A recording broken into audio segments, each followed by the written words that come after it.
சிற்றம்பலம் நீரை கனி அப்பமோடவள் போரி தப்பிய கரிமோகன் அடிப்பே அச்சிடும் அடி அவர் புத்தியில் உறைபவர் கற்பகமன வினை கடிதேகும் தமும் மதியமும் வைத்திடும் மரன் மகன் மற்பொரு தீரல் போய மதையானி மத்தள வயிறனை உத்தவி புதல்வனை மட்டவில் மலர் கோடு பணிவேனே முத்தமிழ் அடைவினை முற்படுகிறதன் முற்பட எழுதிய முதல்வோனே முப்புறம் எரி செய்த ஆட்சிவனுரை ரதம் அச்சது கொடி செய்த அதிதீரா அத்து ஏறது கொடு சுப்பி ரமணிபடும் அப்போன மத நிலைவமாகி அக்குற மகளுடன் அச்சிறு முருகனை அக்கண மணமருள் பெருமா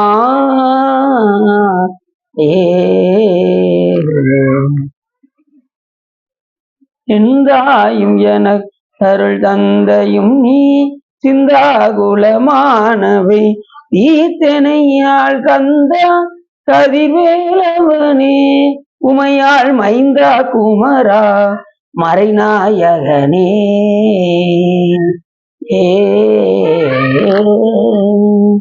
ஒளிர்கோன்பு பொடித்த புகழியர்கோன் கடல் போற்றி ஆளிமிசை கல்விதப்பில் அணைந்த வீணான் அடி போற்றி வாழி திருநாவலூர் வந்தொண்டர் பதம் போற்றி ஓடிவடி திருவா அதோரர் திருத்தாள் போற்றி. சிற்றம்பலம்.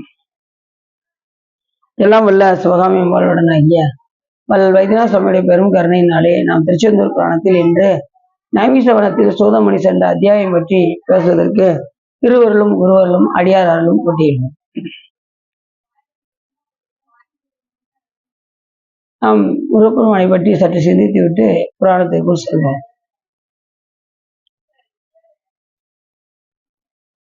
திருச்செந்தூரில் அந்த பன்னீர் இலையினால் விபூதி கொடுப்பது மிக பிரசித்தி பெற்றது. அதில் 12 நரம்புகள் இருக்கும் அந்த இலையில்.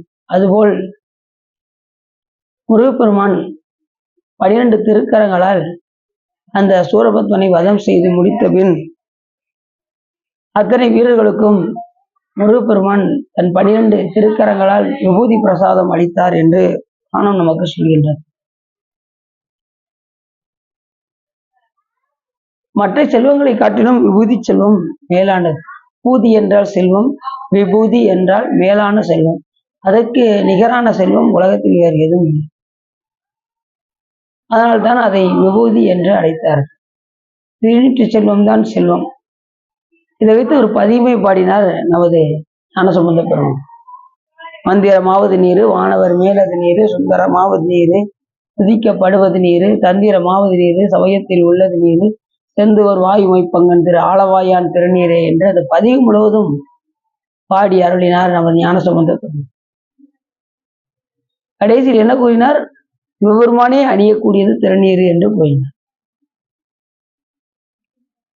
அப்ப திருநீர் எவ்வளவு சிறப்புடையது என்று நாம் பார்க்கிறோம். எப்படி வந்திருக்கிறது? அப்படி 12 திருக்கரங்களால் முருகப்பெருமான் விபூதி வழங்க. ஒருமுறை அந்த கோபுரத்தை கட்டும் பணியாளருக்கு திருவாவடுதுறை தம்பிரான் சுவாமி அவர்கள் அந்த பன்னீர் இலையில்தான் விபூதி மடக்கி கொடுப்பார். அதை வீட்டுக்கு சென்று பாருங்கள் என்று சொன்னால் அதில் அவர்கள் வேலை செய்த கூலி இருக்கும். அப்படிப்பட்ட பன்னீர் இலை 12 நரம்புகளால் ஆனது போல் தேவர்கள் எல்லாம் இங்கே வந்து பன்னீர் மரங்களாக திருச்செந்தூரில் இருந்தார்கள் என்றெல்லாம் வரலாறு வருகின்றது. அப்படிப்பட்ட தனிச்சிறப்புடைய இந்த திருச்செந்தூரிலே இயல் இசையும் ருசித வஞ்சி கயர்வாகி இரவு பகல் மனது சிந்தி உலகாதே என்று அற்புதமாக அந்த பதியத்தை பாடினார் நமது அருணைநாத பெருமான். உயர் கருணை புரியும் இன்ப கடல் மூழ்கி உனை இப்பதான் சார்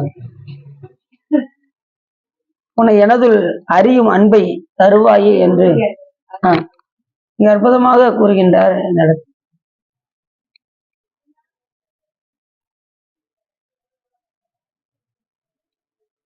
இயல் இசையும் ருசித்த வஞ்சி கயர்வாகி பெருமானே நான் பெண்கள் மேலே மயங்கி தெரிந்து கொண்டிருக்கின்றேன்.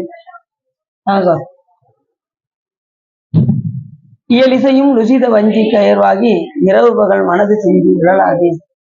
அந்த பெண்களையே இரவு முழுவதுமாக அதையே சிந்தனை பண்ணி பண்ணி பண்ணி இரவு பகல் எந்த நேரமும் அந்த பெண்கள் மேலே மயங்கி தெரிந்து கொண்டிருக்கின்றேன். அப்படி சிந்திச்சதுனால என்ன ஆச்சு? மனமே அயர்வாக ஆகியது. அதிகமா சிந்திச்சா என்ன ஆகும்? அயர் வந்துடும். அதுக்கும் ஒரு அயர் வரும்ல. இப்ப உடல் வேலை செஞ்சுக்கிட்டே இருந்தோம்னா உடலுக்கு அயர் வந்துருது. அது மனதை அதிகமா சிந்திச்சுக்கிட்டே இருந்தோம்னா இது என்னங்க ஒரு பிரமாதம், முடி கொட்டிடுவோம். இது ஒரு அதிகமா சிந்திச்சாலும் முடி போயிடும். நிறைய பேருக்கு அப்படிதான். நிறைய பேருக்கு பார்த்தீங்கன்னா இந்த முடி அதிகமா போறது காரணம் என்னன்னா அதிகமா சிந்திக்கிறது, அதிகமா ஆராய்ச்சி பண்றது. அப்படி இருந்தால் முடியும். இரவு பகல் மனது சிந்தி இல்லாது உயர் கருணை புரியும் இன்ப கடல் மூழ்கி உனை எனது அறியும் அன்பை தருவாயே என்று மிக அற்புதமாக இந்த பாட்டுல சொல்றாரு. அப்ப நாம இங்க வந்தா என்ன செய்யணும் அப்படின்னா இறைவன் மேல் அனுபவிப்பதற்கான வாய்ப்பை நாம் தேடிக்கொள்ள வேண்டும் என்று இந்த பாட்டுல நமக்கு உணர்த்துறாரு அன்னைநாதர். சரி, நாம அன்பு செய்த முடியுமா அப்படின்னா நாம அன்பு வைக்க முடியாது. இறைவன் அருள் இல்லாம நாம அவர் மேல் அன்பு வைக்க முடியுமா? நாம விருப்பப்பட்டா சுவாமி கொடுப்பார். விருப்பம் இல்லாத எந்த உயிருக்கும் தன்னை நினைக்குமாறு செய்ய மாட்டார் இறைவன். சாமி இந்த இச்சாசக்தி கிரியாசக்தி ஞானாசக்தியில இந்த விருப்பம் என்கின்ற இச்சாசக்தியை மட்டும் உயிர்கள்ட்ட விட்டுருவார். கிரியாசக்தியும் ஞானசக்தியும் தன்பால் வைத்துக் கொள்வார். ஏன் அப்படின்னா இந்த உயிர்கள் என்ன விருப்பப்படுகிறதோ அதுக்கு தகுந்த மாதிரி உலகம், அதுக்கு தகுந்த மாதிரி உடம்பு, அதுக்கு தகுந்த மாதிரி பிறப்பு. இந்த இச்சாசக்தியில தான் நம்ம எல்லாமே இருக்கு. அப்படி இந்த விருப்பம் என்னவாக இருக்க வேண்டும் என்றால் இறைவன் மேல் அன்பு வருவதற்கான உபாயமாக இருக்க வேண்டும் என்று நமது அருளாளர்கள் எல்லாம் பாடியிருக்கின்றனர். சாமி பாப்பார் இந்த இச்சாசக்தி என்ன நினைக்குதுன்னு பார்த்தா இது உயிர், இது தன்னைதான் விரும்புதான் இல்ல உலகத்து மேல விருப்பமா இருக்கா அப்படின்னு. சரி, உலகத்து மேல ரொம்ப விருப்பம் இருக்குன்னு வச்சுக்கோங்களேன், அதுக்கு தகுந்த மாதிரி பிறப்பை கொடுத்துக்கிட்டே இருப்பாரு சாமி. எனக்கு இன்னும் அதை அனுபவிக்க வேண்டியிருக்கு, இதை அனுபவிக்க வேண்டியது ஒரு, அதாவது உலகத்துல இருந்து சுத்தமா பற்று அறுத்தாதான் யாருக்கிட்ட போக முடியும்? இறைவன்கிட்ட போக முடியும். கொஞ்சம் நெஞ்சம் பாக்கி இருந்தாலும் அதுக்கு ஒரு பிறப்பு கட்டாயம் வந்து. வேற ஒண்ணும் இல்ல, குபேரரு சாமிகிட்ட இருந்து கிளம்புனாரு, அங்க கைலாயத்துல இருந்து கிளம்பி வந்தாரு. வந்து அவங்க தரிசித்த முதல் இடம் கேதாரம். அங்கு நாம் சென்று வழிபட்டால் நம் வினைகளாகும் சேதாரம், அதுவே நமக்கு ஆதாரம் என்று அரிய சமயம் சொல்லு. அப்படி ரெண்டு பேரும் ஒவ்வொரு தலமாக பார்த்து வந்தார்கள். கேதாரம், காசி போன்ற பல தலங்கள் எல்லாம் பார்த்து விட்டு கடைசியாக காவிரி பூம்பட்டினத்திற்கு வந்தார்கள். வந்ததும் அவரு பாட எல்லாம் குழு குழு குழு குழுன்னு இருக்கு, ஒரு 2 நாள் தங்குவோமே நினைச்சாரு. இதுல ஏதாவது தப்பு இருக்கா? 2 நாள் தங்குவோம்னு நினைச்சு இதுல ஏதாவது தப்பு இருக்கா? சாமி கூட இருந்தாரு. எப்பா நினைச்சியா அப்படின்னாரு. சாமி ஆமா சாமி நினைச்சே சாமி. அப்ப இங்கேயே பிறந்து இறந்து வா அப்படின்ட்டு நினைச்சதுக்கு. அப்ப என்ன தெரியுது அப்படின்னா ஒவ்வொரு நினைப்புக்கும் ஒரு பிறப்பு.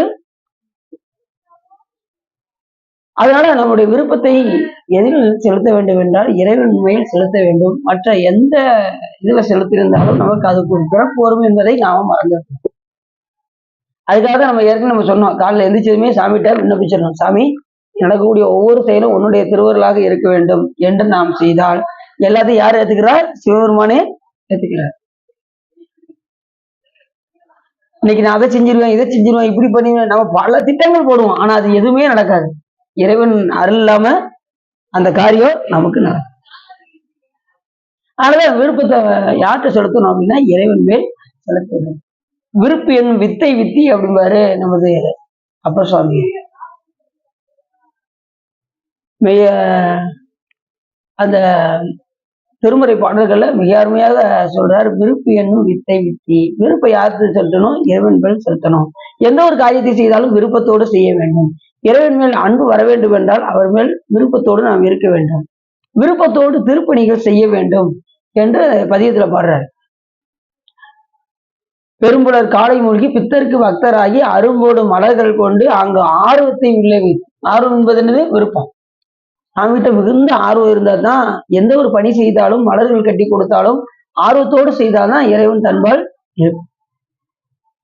ஆர்வத்தை உள்ளே வைத்து விரும்பினால் விளக்கு தூபம் விதியினால் இடவல்லாருக்கு கருமினில் கட்டி கொள்வார் கடவுள் வேட்டனாரே என்று கூறுவதற்கிறாங்க. விருப்பம் முழுவதையும் யார்கிட்ட செலுத்தணும்? இறைவன். என்னைக்கு நம்மளை சிவபெருமான் ஆட்கொண்டாரோ அன்னைக்கே அன்றே எந்த உடலும் உடைமை எல்லாமும், அன்றே எந்த ஆவியும் உடலும் உடைமை எல்லாம் குன்றேனையாய் என்னை ஆட்கொண்ட போதே கொண்டிலையோ இன்றொரு இடையூர் எனக்குண்டோ எந்தோல் முக்கன் எம்மானே நன்றே செய்வாய் பிழை செய்வாய் நானோ இதற்கு நாயகமே. எல்லாம் அவசியம் பொருள் ஒப்படைச்சாச்சுன்னா அதுல நல்லது யாரு பாத்துக்கிறா? இறைவனே.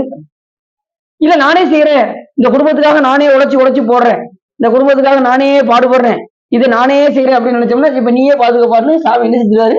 நம்ம கிட்ட விட்டுருவோம். அதுக்கு அதுல இன்ப துன்பம் ரொம்ப வர ஆரம்பிச்சிடும். எதுவுமே நாம் செய்கின்றோம் என்கின்ற எண்ணம் வந்தால் சாமி அதுக்கு பொறுப்பு அல்ல. அவன் செயல் என்று விருப்பம் என்று செய்தால் யார் ஏத்துக்கிறா? அவரே ஏத்துக்கிறார். யாதே செய்யும் யாமல்லோம் நீயே எண்ணில் ஆதே செய்யும் அளவில் பெருமையான். அப்ப சாமியோட இந்த அடியாரெல்லாம் சாமி எல்லாம் ஓசைன்னு சொல்றாங்களாமே, அது உண்மைதானா அப்படின்னு சிவபெருமானை பார்த்து கேட்டாங்க. அடியார் சொல்லிட்டாங்களே, அப்ப ஆமா அப்படிமா சிவபெருமான் மண்டையே ஆட்டுவாராம். அடியார் சொல்லிட்டாங்களே, ஏசேன்னு சொல்லிட்டாங்களா, அப்ப நான் தான்ப்பா செஞ்சேன் அப்படின்னு சிவபெருமான் சொல்லுவான். அப்படின்னு அப்ப சாமி சொல்றாரு, யாதே செய்யும் யாமல்லோம் நீயே எண்ணில் ஆதே செய்யும் அளவில் பெருமையான். அப்படி பாட்டு பாட பாருங்க அப்ப சாமி. இந்த அடியார்கள்லாம் என்ன சாமி ஓசையிலும் சொல்றாங்களே, அது உண்மைதானா? அடியார்கள் சொல்லிட்டாங்களே, அப்படியே கிடையாது, அதையும் அமைப்பாரா சிவபெருமான் அப்படிப்பட்ட கருணையாளர் இறைவன். அப்படி இந்த பாட்டுல மிக அற்புதமாக சொல்றாரு அந்த திருச்செந்தூர் திருப்புகள்ல அன்னைநாத பெருமான், உன்னை எனதுள் அறியும் அன்பை தருவாய்.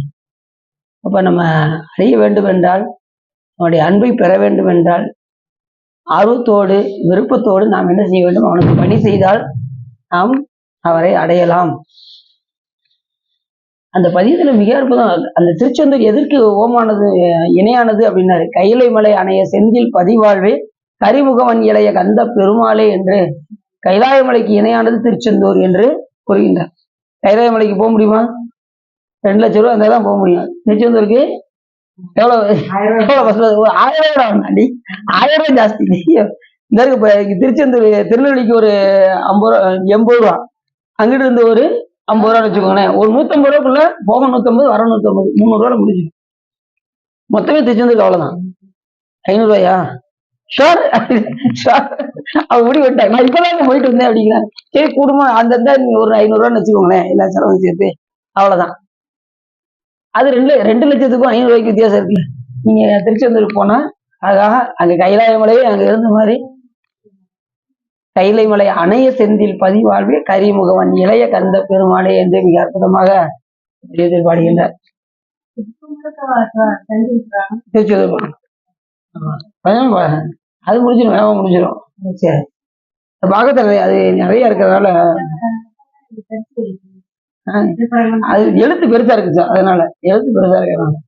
சரி, இப்படியாக திருச்செந்தூரை பத்தி நிறைய சொல்லிக்கிட்டே இருக்கலாம். அத அருணைநாத பெருமான் பல 83 பாடல்ல பாடுறாரு. யாரு? அருணைநாத பெருமான். ஒவ்வொரு திருப்பதியத்திலையும் ஒவ்வொரு பாடலையும் அந்த திருச்செந்தூருடைய அந்த மகிமையை எடுத்து உரைக்கின்றார். அங்க எது பிரசித்தி பெற்றது? நம்ம அந்த பன்னீர் இலையினால் விபூதி வாங்குவது ரொம்ப சிறப்புடையது, அது மருத்துவ குணமுடையது. அந்த தேவர்கள் எல்லாம் அங்க பன்னீர் மரங்களாக இருந்ததான் திருச்செந்தூர்ல. எல்லாம் தேவர்களா பன்னீர் மரங்களாக இருந்தார்கள் என்று வரலாறு கூறுகிறது. அப்படிப்பட்ட சிறப்புடையது திருச்செந்தூர். இப்ப நம்ம பார்க்கக்கூடியது நைமிஷ வனத்து சூதமுனிவர் சென்ற அத்தியாயம். ஏற்கனவே நம்ம சொன்னோம், அந்த நைமிஷ வனம் எப்படிப்பட்டது என்று. ஒரு தப்பு பையை நேமி போல் ஆக்கி அது உருட்டு சென்று நிலைந்து நின்ற இடம் என்ன இடம்? அந்த நைமிஷ முனிவர்கள்லாம் தங்கியிருக்கக்கூடிய இடம். யாரு? பிரம்மா அதை உருவாக்கினார். அது இமயமலை சாரலில் உள்ளது. அங்கே எல்லா முனிவர்களும் அங்கே தங்கியிருப்பார்கள். அதுல யாரெல்லாம் தங்கியிருந்தாங்க, யாரெல்லாம் அந்த நைமிஷ வனத்துக்கு சென்றார்கள் என்று இத சொல்றாரு. எடுத்ததுமே கௌதம முனிவர் கேள்விப்பட்டிருக்கீங்களா? கௌதம மகரிஷி. அது கதை கேள்விப்பட்டிருக்கீங்களா? கௌதம முனிவர் தீர்த்தவர் குமாரர், அகலிகை மணாளர். இவரு பிரம்மா இருக்காரு பாருங்க, பிரம்மா மோகினி வடிவம் கொண்டு திருமால் மிக அருமை அழகாக இருந்த காரணத்தினால் அவரை போன்று நாமளும் ஒரு அழகான ஒரு பெண்ணை படைக்க வேண்டும் என்று பிரம்மா விரும்பினார். அப்படி படைக்கப்பட்ட பெண் தான் அகலிகை என்ற பெண்ணை அவர் படைத்தார். படைத்ததும் அவருக்கே ஆச்சரியமாயிடுச்சு, இப்படி ஒரு அழகான பெண்ணை வடித்தோமா என்று. அந்த அகலியை பார்த்து 2 பேரும் திருமணம் முடிக்க ஆசைப்பட்டாங்க. ஒண்ணு கௌதம முனிவரும் மற்றொரு இந்திரனும். ஆளுக்கு போட்டி போட்டாங்க, நான் முடிச்சுக்கிறேன் நாங்க. அவர் சொன்னாரு, எப்ப யாராவது ஒரு ஆள் தான் முடிக்க முடியும், அதனால நீங்க என்ன பண்ணுங்க, யார் ஒருவர் இருமுக பசு, ஏதோ உங்களுக்கு கதை சொல்லியிருக்கேன் நினைக்கிறேன், இருமுக பசு எங்கே உள்ளதோ அதை போய் நீங்கள் வலம் வந்தீர்கள் என்றால் அவர்களுக்கு இந்த அகலியை நான் கொடுக்கின்றேன் என்று பிரம்மா சொல்ல, இந்திரன் உடனே அடுத்த நிமிஷமே அவர் அடைய வேண்டும் என்ற ஆர்வத்துல அப்படியே உடனே கிளம்பி ஓடிட்டான். யாரு? இந்திரன். எல்லா உலகத்தையும் போய் தேட ஆரம்பிச்சிட்டான், இருமுக பசு எங்க இருக்கு அப்படின்னு பார்க்க. இப்பொழுது கௌதம முனிவர் நாம அப்படி எந்த அந்த இருமுக பசு எங்க போய் தேட, அவர் சொன்னதுமே மிக வருத்தத்தோட போய் தன்னுடைய ஆசிரமத்தில் இருந்தார். அப்படி இருக்கும்போது நாரத முனிவர் அங்கே வந்தார். நீங்க கவலைப்படாதீங்க, கண்டிப்பா இங்க ஒரு கோசாலை இருக்கான்னு கேட்டாரு. கோசாலை இருக்கு அப்படின்னாரு. கோசாலைக்கு இருவரும் சென்றார்கள். என்று அங்கே ஒவ்வொரு பசுவா பார்த்தாங்க, எதுலையுமே இந்த கற்பமுடைய பசு எதுவுமே இல்லை. எங்கே கற்பமுடைய பசு இருக்கின்றது என்று அப்படியே ஓரிடமாக தேடினார்கள். எதுலையுமே இல்லைன்னதும் கூட கொஞ்சம் மனம் தளர்ந்தார் கௌதம மகரிஷி. அதுக்கப்புறம் கடைசியா ஒரு பசு மட்டும் கன்றை ஈன்றுவதற்காக ரெடியா இருந்தது. அந்த பசு கரெக்டா ஈன்றும் போது வெளியில எப்பயுமே குழந்தை பிறக்கும் போது தலை வருமா கால் வருமா? தலை தான் முன்னாடி வரும். இப்ப அந்த கன்று முகத்தை அப்படி வெளியில நீட்டுச்சு. தாய் பசுட்ட இருந்து வெளியே வரும்போது கன்றை ஈண்டுவதற்காக வெளியே வரும்போது முகம் இது பாருங்க, இப்ப முன்னாடி ஒரு முகம் இருக்கு, பின்னாடி ஒரு முகம் இருக்கு. அப்ப இருமுக பசு ஆயிடுச்சா. உடனே நாரதர் சொன்னாரு, இதை 3 முறை வள வந்திருக்கன்னாரு. கௌதம முனிவர் அதை வள வந்தாரு. அடுத்த நிமிஷமே பிரம்மாவுக்கு முன்னாடி இதை செய்து காமித்ததனால் உடனே அவர் என்ன பண்ணாரு, அகலியை திருமணம் முடித்து கொடுத்தார். திருமணம் முடித்து கொடுத்ததுமே அதுக்கப்புறம் இந்திரன் வந்தான், எங்கேயுமே கிடைக்கலையே அப்படின்னு சொல்லிட்டு வேகமா பிரம்மாட்ட பார்க்கும்போது அதுக்குள்ளேயும் இவர் திருமணம் முடிச்சிருந்தார். யாரு? கௌதம முனிவர்.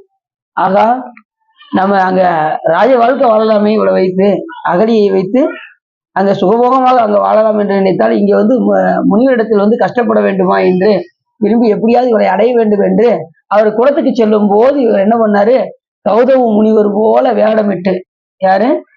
இந்த இந்திரன் கௌதம முனிவர் போல் வேடமிட்டு அவர் இல்லாத நேரத்தில் உள்ளே போய் சென்று புணர்ந்த காரணத்தினால் இதை கேள்விப்பட்டு கௌதம முனிவர் பார்க்கும்போது உடனே 2 பேரையும் சவித்தார். உங்களுக்கு அங்கமெல்லாம் புண்ணா ஆகுற மாதிரி சவிச்சார். யாரா? இந்திரனை. இவரை கல்லாக இருக்கும்படி சவித்தார் அகலியை. சாமி, அடியனுக்கு விமோச்சனம் அப்படின்னாங்க. ராமருடைய பாதம் பட்டதும் உனக்கு பாவ விமோசனம் கிடைக்கும் என்று கௌதம முனிவர் சொன்னார்.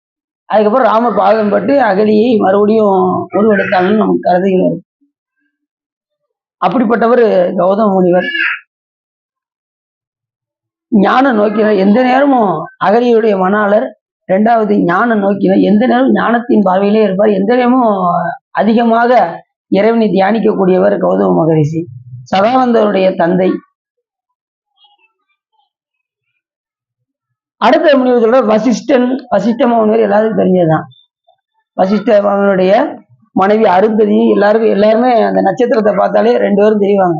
ஒரு பெரிய நட்சத்திரத்துக்கு பக்கத்துல ஒரு சின்ன நட்சத்திரம் ஒண்ணு, அதான் அருந்ததியும் வசிஷ்ட முனிவரும் அங்க வானில் உலாவுவார்கள். கற்புடைய பெண் இந்த அருந்ததி. 2வது அந்த நம்ம திலீப சக்கரவர்த்தி, அவருடைய குருநாதரும் இந்த வசிஷ்ட மாமுனிவர். அப்படிப்பட்ட வசிஷ்ட மாமுனிவர் அவருடைய மனைவி அருந்ததி கற்பில் சிறந்து விளங்கியவர். ஏன் இந்த வசிஷ்ட மாமுனிவர் மட்டும் சிறப்பா சொல்லப்படுகின்றார் என்று சொன்னால், சப்த ரிஷிகள்ல இவர் ஒருத்தர் தான் எந்த பெண்ணுக்கும் மயங்காதுங்க. அதனாலதான் அக்னி சாட்சியா கல்யாணம் முடிக்கும் போது ஏன் அருந்ததிய நினைக்கிறாங்க அப்படின்னா, அருந்ததியை பார்க்க சொல்றாங்க அப்படின்னா, இவரும் ரொம்ப கற்புடையவர், அந்த அம்மாவும் ரொம்ப கற்புடையவர். மற்ற முனிவர்கள்லாம் பெண்ணுக்கு ஆசைப்பட்டாங்க. வசிஷ்ட மாமுனிவர் மட்டும் எந்த பெண்ணுக்கும் ஆசைப்படாது. அதனாலதான் வசிஷ்ட மாமுனிவரை இங்க வச்சிருக்காங்க பாருங்க. அதனாலதான் அவங்க 2 பேர்த்தையும் பார்க்க சொல்றாங்க. 2 பேரும் கற்போடு இருந்து ஒழுக வேண்டும் என்பதற்காக திருமணம் முடிக்கும் போது அம்பி மிதிச்சு அருந்ததி பார்க்கிற நிழல்ல இதை வச்சுதான் வந்து. அங்கணன் சிவபூஜா துறந்தரர், சிவமூர்த்தியால் பெயர் வைத்தவர். இவருக்கு மருதகணங்கள் என்ற மக்கள் பிள்ளைகள்லாம் இருக்காங்க. அங்கணன் என்கின்ற ஒரு முனிவர். அப்புறம் குருமுனி. குருமுனினா எல்லாருக்கும் தெரிஞ்சது அகத்திய மாமுனிவர். அகத்திய மாமுனிவர் எல்லா நிலையிலையும் வருவார். எத்தனை காலத்துல இருந்தாலும் அகத்திய மாமுனிவர் வந்து சுவாமி வழிபாடு பண்ணக்கூடிய ஒரு தகுதி அவருக்கு மட்டுமே உண்டு. கலசத்தில் இருந்து வந்தார். எல்லாரும் கலசத்திலிருந்து வந்தோன்னு அவர் சொன்னதுமே அந்த சாபம் நீங்கிய இடம் என்ன? நமது வைத்தியநாத சுவாமி திருக்கோயில். அவர் கலசத்திலிருந்து வந்தோன்னு அவர் ஒரு பேர் இருக்கு பார்த்தீங்களா? இந்த நூல்ல படிச்சிருக்கீங்களா நீங்க? நம்ம புது தல புராணத்துல கலசத்தில் இருந்து வந்தோங்கிற அந்த சொல் நீங்கிய தலம் நமது வைத்தியநாத சுவாமி திருக்கோயில். அகத்தியர் பூசித்து பேர் பெற்ற ஒரு தலம் நமது வைத்தியநாத சுவாமி திருக்கோயில். அதுக்கு முன்னாடி அவர் கலசத்திலிருந்து வந்தோன்னா பேர் அவருக்கு. அவ்வை பாட்டியும் முருகப்பெருமானும் பேசிக்கிட்டு இருக்கும்போது பெரிது எது பெரிதுங்கும் போது புவனம் பெரிது, புவனமோ நான்முகனுடைய படைப்பு, நான்முகன் பெரிதாங்கும் போது நான்முகனோ திருமாலுடைய உந்தியிலிருந்து வந்தோன். திருமால் பெரியவரா அப்படின்னா திருமாலோ அலைகடல் தூகின்றோன். அப்ப அலைகடல் பெரிதா அப்படிங்கும் போது அலைகடலோ குறுமுனி உண்டது தானே அப்படின்னு. அப்ப இந்த குறுமுனி தான் பெரியவர் அப்படின்னு சொல்லும் போது அந்த குறுமுனியோ கலசத்தில் இருந்து வந்தோம். வேற ஏதாவது சொல்லியிருக்கலாம்ல? வாங்க சார். அப்படி சொல்லாம என்ன சொன்னாரு? கலசத்தில் இருந்து வந்தோம் சார். அப்படி குருமுனி வந்து கலசத்தில் இருந்து வந்த முனிவர் தான் இன்னைக்கு லீவு தானே இன்னைக்கு? அப்படி கலசத்தில் வந்தவர் தான் குருமுனியாக இருக்கக்கூடிய அகத்திய மாமுனிவர். அதை சொல்லும்போது பல பாடல்கள்ல அவர் சொல்றாரு. நமது தடக்கை பங்கயம் கொடைக்கு கொண்டல் தன் தமிழ்க்கு தஞ்சம் என்று உலகோரை தவித்து சென்றிடம் துளத்திற் புண்படும் தளர்ச்சி பம்பரம் தனையோசல் கடப்பை துன்பமன் சடத்தை துஞ்சிடும் கலப்பை பஞ்சைந்திரிய வாழ்வை கணத்திற் சென்றிடம் திருத்தி தண்டயம் உன் கலர்க்கு தொண்டு கொண்டு அருள்வாயே படைக்க பங்கையன் துடைக்க சங்கரன் புறக்க கஞ்சைமண் பணியாக பணித்து தம்பயம் தனித்து சந்ததம் உன் வரத்தை கொண்டிடும் தனிவேலா பொறுப்பு தங்கிடும் உன் குணத்தில் குருமுனி புனத்தில் செங்கரம் குவித்து கும்பிடும் பெருமாளை என்று மிக அற்புதமாக அந்த திருப்பூர்ல சொல்றாரு. குருமுனி மிக முக்கியமானவர். திருப்பூர்ல பல இடங்கள்ல பாடுறாரு. யாரு? நமது அருணை நடக்கிறோம். எது? கந்தர் அனுபூதி. கந்தர் அனுபூதி எளிமையா தான் இருக்கும். கந்தர் அனுபூதி எளிமையான பாடல் தானே. ஆடும் பரிவேல் அணிசேவல் அதானே. கந்தர் அந்தாதி தான் கஷ்டமா இருக்கும். அந்தாதிதான் கஷ்டமா இருக்கும். கந்தர் அனுபூதி எளிமையா இருக்கும். அப்படி இந்த பாடல கூட சொல்லுவாரு. அதே வந்து அந்த நடனம் ஆடும்போது தண்டையணி வெண்டையும் கிங்கினி சதங்கையும் தன்களல் சிலம்புடன் கொஞ்சவே நின் தண்டையினை முன்பறிந்தின்ப உரி கொண்டு நின் சந்தமோடு அணைந்த நின் அன்பு போல கண்டுல கடம்புடன் சந்தமகுடங்களும் கஞ்சமல செங்கையும் சிந்து வேலும் கண்களும் முகங்களும் சந்திர நிறங்களும் கண்குளிர எந்தன் முன் சந்தியாவோ உண்டரிக ரண்டமும் கொண்ட பகிரண்டமும் பொங்கியல வெங்கலம் கொண்ட போது பொங்கிரிய நெஞ்சிறந்தெங்கினும் வளர்ந்து முன் உண்டரிக தந்தையும் சிந்தை கூற கொண்ட நடனம் பதம் செந்திலும் எந்த முன் கொஞ்சி நடனம் கொள்ளும் கந்தவேலே கொங்கை உற மங்கையும் சந்த மனம் உண்டிடும் கும்பமுனி கும்பிடும் தம்பிரானே. அந்த கும்பமுனினா யாரு? கலசத்தில் வந்த அகத்திய மாமுனிவரை நடந்து சொல்றாரு. பல இடங்கள்ல அகத்திய மாமுனிவர் வருவாரு. இப்போதும் எல்லா காலத்துக்கும் ஈரேல் உலகத்துக்கும் செல்லக்கூடியவர் அகத்திய மாமுனிவர். அப்படிப்பட்ட அகத்திய மாமுனிவர் ஒரு தடவை ஒரு அகந்தை வந்துதான். என்ன அகந்தை அப்படின்னா, நம்மள மாதிரி யாரும் சிவபூஜை செய்ய முடியாதுன்னு நினைச்சாராம். நம்மள மாதிரி அப்படி வரலாமா? நீங்க ஒரு நாள் முழுக்க உட்காந்து சிவ பூஜை பண்ணாலும் அதை விட சிறந்த ஆள சாமி கட்டாயமா காட்டுவாரு. இது மாதிரி கோடி பேரை காமிச்சாராம், ஒரு ஆள் 2 ஆளை காமிக்கலையாம். இவரை விட சிறப்பா செய்யக்கூடிய சிவபூஜை செய்யக்கூடியவர் கோடி பேரை அவர் திரை போட்டு காட்டாராம். சாமி அரண்டுட்டாராம். யாரு? அகத்திய மௌனவர். அந்த இடத்துக்கு பேரு கோடிக்கா. போயிருக்கீங்களா? அந்த பாட்டுல கூட வருதுல, கோடிக்கா சேர்மீன்களைங்கிறாருல, இன்று 2 நாளில் அன்று என்று நின்ற இச்சையால் ஒன்றுகின்ற வாழ்க்கையை போக விட்டு போதும் கொன்றை துன்று சென்னியான் கோடிக்காவு சேர்மினே அல்லல் மிக்க வாழ்க்கையை ஆதரித்திராது நீ நல்லதோ நெறியினை நாடுதும் நடம்பினோ வில்லை என்ன வாழ்நுதல் வெல்வலையோர் பாகமா கொன்றை துன்று சென்னியா கோடிக்காவு சேர்மீனே. இந்த பதியெல்லாம் பாடிப்பீங்க. அப்படிப்பட்ட கோடிக்காவு கோடி பேரை காமிச்ச இடம். அப்ப எப்படிப்பட்ட சிறப்புடைய தான் பாருங்க. அப்ப நமக்கு அந்த அகத்தை எப்பயுமே நாம எப்பயுமே தன்னை ரொம்ப தாழ்த்திக்கிட்டே தான் இருக்கணும். எப்பயுமே நம்மளை உயர்வாகவே நினைக்க கூடாது. அருளாளர் யாராவது நான் திருவாசகங்களை பாடியிருக்கேன் யாராவது சொல்றாங்களா? நான் 16,000 பாடல் பாடியிருக்கேன் அப்படின்னு அருமைநாத பெருமான் சொன்னாரா? அப்படி என்னைக்காவது சொல்லுவாரா? யாருமே தன்னை எந்த அளவுக்கு தாழ்த்த முடியுமோ அந்த அளவுக்கு தாழ்த்துவாங்க. தன்னை உயர்வாகவே யாரும் சொல்ல மாட்டாங்க. அப்படிப்பட்டவர் தான் அருளாளர். இறைவனுடைய அன்பை பெறணும் அப்படின்னா நாம மாணிக்கவாசகர் ரொம்ப கீழே போயிட்டாரு.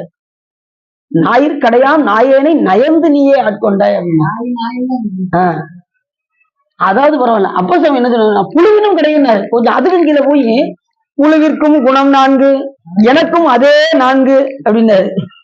அது உணவுக்காக முற்படுது, உணவு உட்கொள்ளுது, அப்புறம் சாப்பிடுது, அப்புறம் உறங்குது. நானும் அதே தான் செய்யறேன். ஆனா எனக்கு எக்ஸ்ட்ரா ஒண்ணு என்ன அப்படின்னா, எனக்கு தீய குணங்கள் அதிகமா இருக்கு அப்படின்றாரு. அதுகிட்ட இல்லாத ஒரு குணம் என்கிட்ட தீய குணங்கள் அதிகமா, அதனால நான் புழுவினும் கிடையாது அப்படின்ட்டாரு. அப்ப சொன்ன அப்ப எவ்வளவு சிறப்புடையது. அப்ப நம்ம எந்த அளவுக்கு நம்மளை தாழ்த்தணுமோ அந்த அளவுக்கு யாராவது நம்மளை உயர்த்தி பேசுனாங்கன்னா என்ன செய்யணும்? அந்த இடத்துல எல்லாம் இறைவன் திருவருள் அந்த இடத்துல விட்டு ஓடிடணும். இல்லைன்னா அவங்க புகழ்ந்துகிட்டே இருந்தாங்கன்னு வச்சுக்கோங்க, நமக்கு என்ன ஆயிரும்? ஆணவமெல்லாம் வந்துடும், ரொம்ப ஏற ஆரம்பிச்சிடும். என்னையதான் சொன்னீங்களா, நீங்க என்னையவே தான் சொன்னீங்களா அப்படின்னு என்ன வந்துடும்? நமக்கு ஒரு ஆள் புகழ்ந்துட்டாலே அடுத்த நிமிஷம் என்ன வந்துடும்? அந்த ஆணவம் வந்துடும். இவ்வளவு இவ்வளவு புகழ்றாங்களே, அப்ப இன்னும் நம்ம சிறப்பா ஏதாவது செய்யணும் அப்படின்னு எனக்கு வரும். ஆனா அந்த நேரத்துல நீங்க என்ன செய்யணும்னா, எல்லாம் இறைவன் செயல் என்கின்ற எண்ணம் மட்டும் உங்ககிட்ட இருந்து கொண்டே இருக்க வேண்டும். அதுக்குதான் இந்த வழிபாடு எல்லாமே. யான் எனது என்கின்ற அந்த முனைப்பு நம்மிடம் இருந்து செல்வதற்காக தான் நமக்கு இத்தனை வழிபாடு. அதுக்குதான் யான் எனது என்னும் செருக்கறுப்பான் வானோருக்கு உயர்ந்த உலகம் புகும் என்று வள்ளுவர் கூறுவதற்கிறங்க அத்தனை வழிபாடும் இந்த யான் எனதுங்கிற செருக்கு போகுது. யான் என்பது என்னது? அகப்பற்று. எனது என்பது என்னது? புறப்பற்று. ஏன் வீடு, ஏன் சொந்தம், ஏன் பந்தம்? ஏன் மற்றவங்களாம் மனுஷர் கிடையாதா? நம்ம சொந்தம் தான் சொந்தமா? மற்றவர்கள்லாம் சொந்தம் கிடையாதா? அப்படிதான் அருளாளர்கள்லாம் எல்லா உயிர்கள் மேல் கருணை செலுத்துவார்கள்.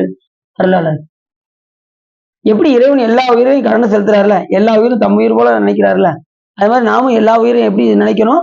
தம் உயிர் போல. அதான் என்னாரு, அறிவினால் ஆகுவதன் பிரிது நோய் தன்னோய் போல் போற்றா கடை அப்படின்னாரு வள்ளுவர். அறிவினால் ஆகுவதன் பிரிதி நோய் தன்னோய் போல். அப்படி பிற உயிர் கண்டு இறங்குதல், அதுதான் ரொம்ப முக்கியம். அப்படி சாமி கிட்ட உள்ள ஒரு குணம், அந்த 8 குணம் நம்மகிட்ட பயிர்தான் முக்தி. தன்மையத்தன் ஆதல், இயற்கை உணவின் ஆதல், இயல்பாகவே பாசங்களிலிருந்து நீங்குதல். நாம இந்த உலகத்தோடு இருந்தாலும் கூட நாம எப்படி இருக்கணும்? விலகிதான் இருக்கணும். தாமரையில எப்படி தண்ணி ஒட்டாம இருக்கும், அது போலதான் இந்த உலகத்துல நாம வாழ வேண்டும். ரொம்ப உள்ள போயிட்டோம்னு வச்சுக்கோங்க, இறைவனை நினைக்க முடியாது. ரொம்ப உலகத்தோடு போயிட்டோம்னா இறைவனை மறந்துடும். அதனாலதான் அங்க தாமரை இலையில தண்ணி ஒட்டாம நம்ம வாழ்ந்துக்கிட்டு யார்கிட்ட பற்றிருக்கணும்? இறைவன் மேல பற்றிருக்கணும். ஏன்னா அவர் தான் கடைசி வரைக்கும் நம்ம கூட இருக்க போறது இறைவன் ஒருத்தர் தான். அதான் சொன்னாரு, பற்றுக பற்றற்றான் பற்றினை அப்பற்றை பற்றுக பற்று. நாமளும் நினைச்சாலும் விட முடியாது. இறைவனோட பற்றுவீங்க, அவரே சாமி என்ன பண்ணுவாரு? இந்த உலகத்தின் மேல உள்ள பற்ற தானாக விளக்குவார். நாம நாளில இருந்து உலகத்து மேல சிறிதளவு கூட நான் பற்றே வச்சிருக்க மாட்டேன் அப்படின்னு நம்ம நினைச்சோம்னு வச்சுக்கோங்க, அதுக்கப்புறம் ஒரே நம்ம அங்க இருக்க எந்த நேரம் உலகத்திலே தான் இருப்போம், இங்கிட்டு வரவே மாட்டோம். அப்படியே ஆயிப்போம் நிலைமை. நம்மளால என்ன செய்ய முடியாது, உலகப்பட்டெல்லாம் விட முடியாது. இறைவன் மேல அன்பு வைக்க ஆரம்பிச்சாச்சுன்னா ஆட்டோமேட்டிக்கா உலகப்பட்டெல்லாம் நீங்கி, அதாவது பற்றுக பற்றட்டான், பற்றட்டான் ஆகிய சிவபெருமான் மேல் நான் பற்று வைத்தால் இந்த உலகப்பற்று தானாக நாமளா நினைச்சோம்னா என்ன செய்ய முடியாது. இந்த இந்த குடிக்கிறவங்க என்ன சொல்லுவாங்க தெரியுமா, நாளை முதல் நான் குடிக்க மாட்டேன் அப்படிம்பாங்க. அடுத்த என்னவாக அங்கேயேதான் இருப்பாங்க, திருந்தவே மாட்டாங்க. அந்த மாதிரிதான். சரி, அப்படி வசிஷ்ட மாமுனிவர், அவருடைய மனைவி அருந்ததி, அங்கன் மலை குருமுனி, பொதிகை மலையில இருக்கக்கூடிய அகத்திய மாமுனிவர், அப்ப அவருக்காக சாமி என்ன பண்ணாரு, நம்ம பொதிகை மலையில திருமண கோலத்தை காண்பித்தார். அப்படிப்பட்ட முனிவர் நமது அகத்திய மாமுனிவர். அந்த வடபகுதி தாழ்ந்து அதுக்கப்புறம் தென்பகுதி உயர்ந்திருக்கவும் அதை சமப்படுத்துவதற்காக தென் திசையை நோக்கி யார் வந்தா, அகத்திய மாமுனிவர் இங்கே தங்கியிருக்கும் போது, பெருமானே உன்னுடைய திருமணத்தை நான் எப்பொழுது காண்பேன் அப்படிங்கிறது, உன்னை கவலைப்படாதப்பா, நீ எங்க இருந்தாலும் நான் உனக்கு அந்த காட்சியை தருகின்றேன் என்று சிவபெருமான் கூறுவதற்கு என்னங்க, இங்க நம்ம பாபநாசத்துக்கு நீங்க போனீங்கன்னா தெரியும், அங்க அகத்திய மாமுனியுடைய திருக்கோயில் இருக்கு. அங்க வச்சு சுவாமி அவருக்கு காண்பித்திருக்கின்றார். புதியமலை சாரலிலே எப்பொழுதும் இருந்தவர் நமது அகத்திய மாமுனிவர். இப்போ நீங்க போனீங்கன்னா 2 நாள் உள்ள அந்த காட்டுல அனுமதி பெற்றுக்கொண்டு நாம அகத்திய மாமுனிவரை போய் பார்க்க போலாம். நீங்க போய்க்கீங்களா சார்? போயிட்டு வந்திருக்கீங்களா? மேல போயிட்டு வந்திருக்கீங்களா? புதியமலை போயிட்டு வந்திருக்கீங்களா? அகத்தியர் பால்ஸ் அது இங்கேக்குள்ளதெல்லாம் இருக்கு, உள்ள போகணும். அகத்தியர் கோயில் தனியா இருக்கு. ஆமா, புதிய மலையில உள்ள இருக்கு, மலைக்குள்ள இருக்கு. ஒரு 2 நாள் நடந்து போகணும் உள்ள. 2 நாள் நடக்கணும் உள்ளுக்குள்ள, காட்டுக்குள்ளேயே நடந்து போகணும். 2 நாள் ஆகும் சார், 2 நாள் ஆகும் அங்க போறதுக்கு. உள்ள அகத்திய திருக்கோயில், அப்படிப்பட்ட கோயில். சத்தியன், அம்பிகையினுடைய பீஜ மந்திரத்தால் அருள் பெற்ற சத்தியன் என்கின்ற முனிவர் அந்த நைமிஷ வனத்தில் இருக்கின்றார். அது என்ன மந்திரம் அப்படின்னா, யாதேவி சர்வ பூதேஷு சரத்தா பூமேல படிச்சிருக்கீங்களா? சமஸ்திதா நமஸ்தஸ்யே நமஸ்தஸ்யே நமஸ்தஸ்யே நமோ நம அப்படிங்கிற அந்த அம்பாளுடைய பீச்சிய மந்திரம் கரெக்டா சொல்றாங்க. இந்த மத்த சொல்லியே சத்தியன் என்கின்றவர் அம்பிகையுடைய அருள் பெற்றவர். அந்த முனிவர் அங்க கூட படிக்கும். பாத்தீங்களா, இந்த மந்திரத்தை சொன்னா, அம்பாளுடைய அந்த பீஜ மந்திரத்தை சொன்னா, இப்ப சாமியுடைய பீஜ மந்திரம் சொல்லுங்க, சிவபெருமானுடைய பீஜ மந்திரம். நீங்க அம்பாளுக்கு கேட்கீங்க, அதுக்கே எங்களால முடியல. நீங்க சாமிக்கு ஓம் ஓம்காம் தன் மகேசாய வித்மகே வாக்கு விசுத்தாய தீமகி தன்னோ சிவ பிரசோதயாது. இது சிவகாயத்ரி மந்திரம். சிவகாயத்ரி மந்திரத்துல இது சிவகாயத்ரி தான் ரொம்ப ரொம்ப உயர்வானது. ஓம்காம் தன் மகேசாய வித்மகே வாக்கு விசுத்தாய தீமகி தன்னோ சிவ பிரசோத. அனுஷ்டானம் பண்றவங்களுக்கு தெரியும் அந்த மந்திரம். நான் இன்னும் உங்களுக்கு சொல்லிக் கொடுக்கல. இந்த பிடிச்சதுக்கு அப்புறம் அந்த மந்திரத்தை சொல்லி தர்ப்பணம்லாம் கொடுக்கணும். 3 தடவை அந்த ஜலத்துல இருந்து எடுத்து அந்த பாத்திரத்துல விடணும். ஓம்காம் தன் மகேசாய வித்மகே வாக்கு விசுத்தாய தீமகி தன்னோ சிவ பிரசோதயாது. நீ அனுசரம் பண்றீங்களா சார்? சொல்லி கொடுத்தாங்களா? அது வரும் அது புஸ்தகத்துல இருக்கும். 3 தடவை எடுத்து விட்டு அப்புறம் 10 தடவை ஜெபிக்கணும். 10 தடவை ஜெபிச்சுட்டு அதுக்கப்புறம் 1 தடவை எடுத்து தர்ப்பணம் கொடுக்கணும். சரி, அது ஓம் அஸ்திராய வௌசட்டு சொல்லி செய்வீங்க. அது சூரியனுக்கு.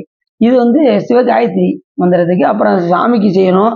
அதுக்கப்புறம் தர்ப்பணம் நம்ம பித்ருக்களுக்கு செய்யணும், ரிஷிகளுக்கு செய்யணும், ஞானிகளுக்கு செய்யணும், முனிவர்களுக்கு செய்யணும். நிறைய இருக்கு. சர்வப்பிய ரிஷிப்பியோ, சர்வப்பிய மனுஷப்பியோசட், சர்வப்பிய பூதப்பியோசட், சர்வப்பிய பிதிருப்பியசோதா, சர்வப்பிய மாதிருப்பியசோதா, சர்வப்பிய ஞாதிருப்பியசோதா, சர்வப்பிய ஆச்சாரியப்பியசோதா. ஆச்சாரிய குருமார்களை அத்தனை பேருக்கும் சிவபெருமான் முதற்கொண்டு கைலாயத்துல இருக்கக்கூடிய சாமிக்கு ஏன்னா அவர் முதல் ஆசிரியர். யாரு? சிவபெருமான் முதல் ஆசிரியர். அவர்கிட்ட உபதேசம் பெற்றவர் நந்தியம்பெருமான். நந்தியம்பெருமான் அத்தனை பேரும் எத்தனை குருமார்கள் இருக்காங்க வரிசையா.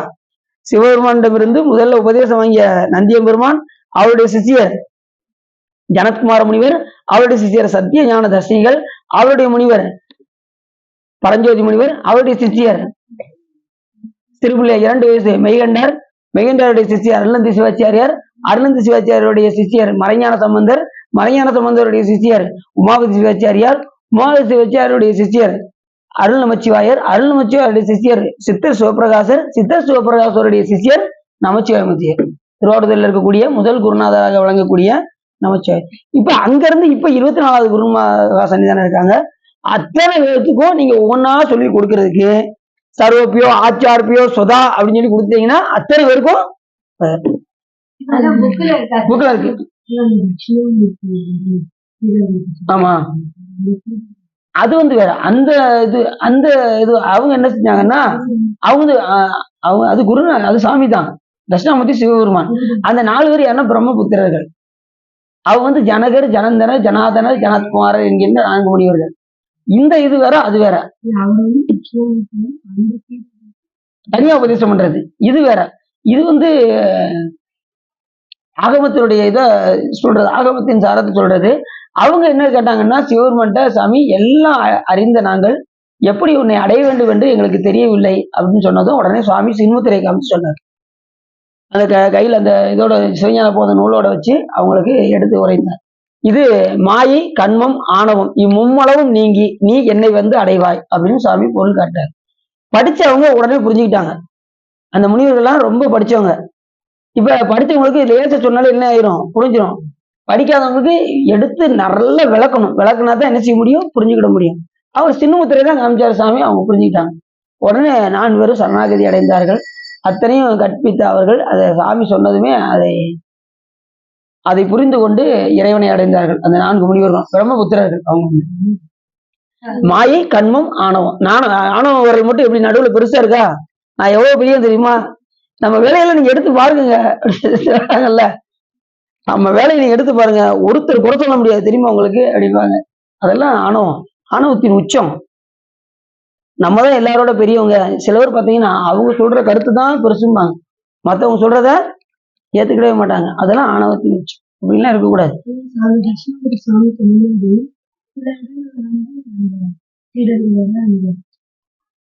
இருக்காரு இருக்காரு. அது உருவ கோலம் தான் சாமிக்கு. தட்சிணாமூர்த்தி உருவ கோலம். 4 முனியும் அவங்க உருவம் தான். அது சிலையில சேர்ந்து இருக்கும். நீங்க சிறுச சிலையில இருக்கும். சில கோயில்ல இருக்காது, 4 முனிவர்கள் இருக்க மாட்டாங்க. சில கோயில்ல 4 முனிவர்கள் இருப்பாங்க. ஒவ்வொரு கோயிலும் தட்சிணாமூர்த்தி வித்தியாசமாக இருக்கும். ஆனா கண்டிப்பா நூல்கள் என்ன சொல்லப்பட்டிருக்குன்னா, அன்று ஆளின் கீழ் நான்மறையின் உட்பொருளை அந்த 4 பேருக்கு உபதேசிச்சு, 4 பேருக்கு அப்படின்னு சொல்லி திருவாசகத்துல சொல்றாருல. திருவாசகத்துல சொல்லிட்டோம்னா அப்படியே கிடையாது. நன்றாக 4 பேருக்கு அப்படின்னு சொல்லி பாட்டுல வருதுல, அறமுதல் 4 சொல்றாருல. 4 பேருக்கு வல்லாத 4 பேருக்கும் வாக்கியிருந்த பூரணமாய். ஆமா ஆமா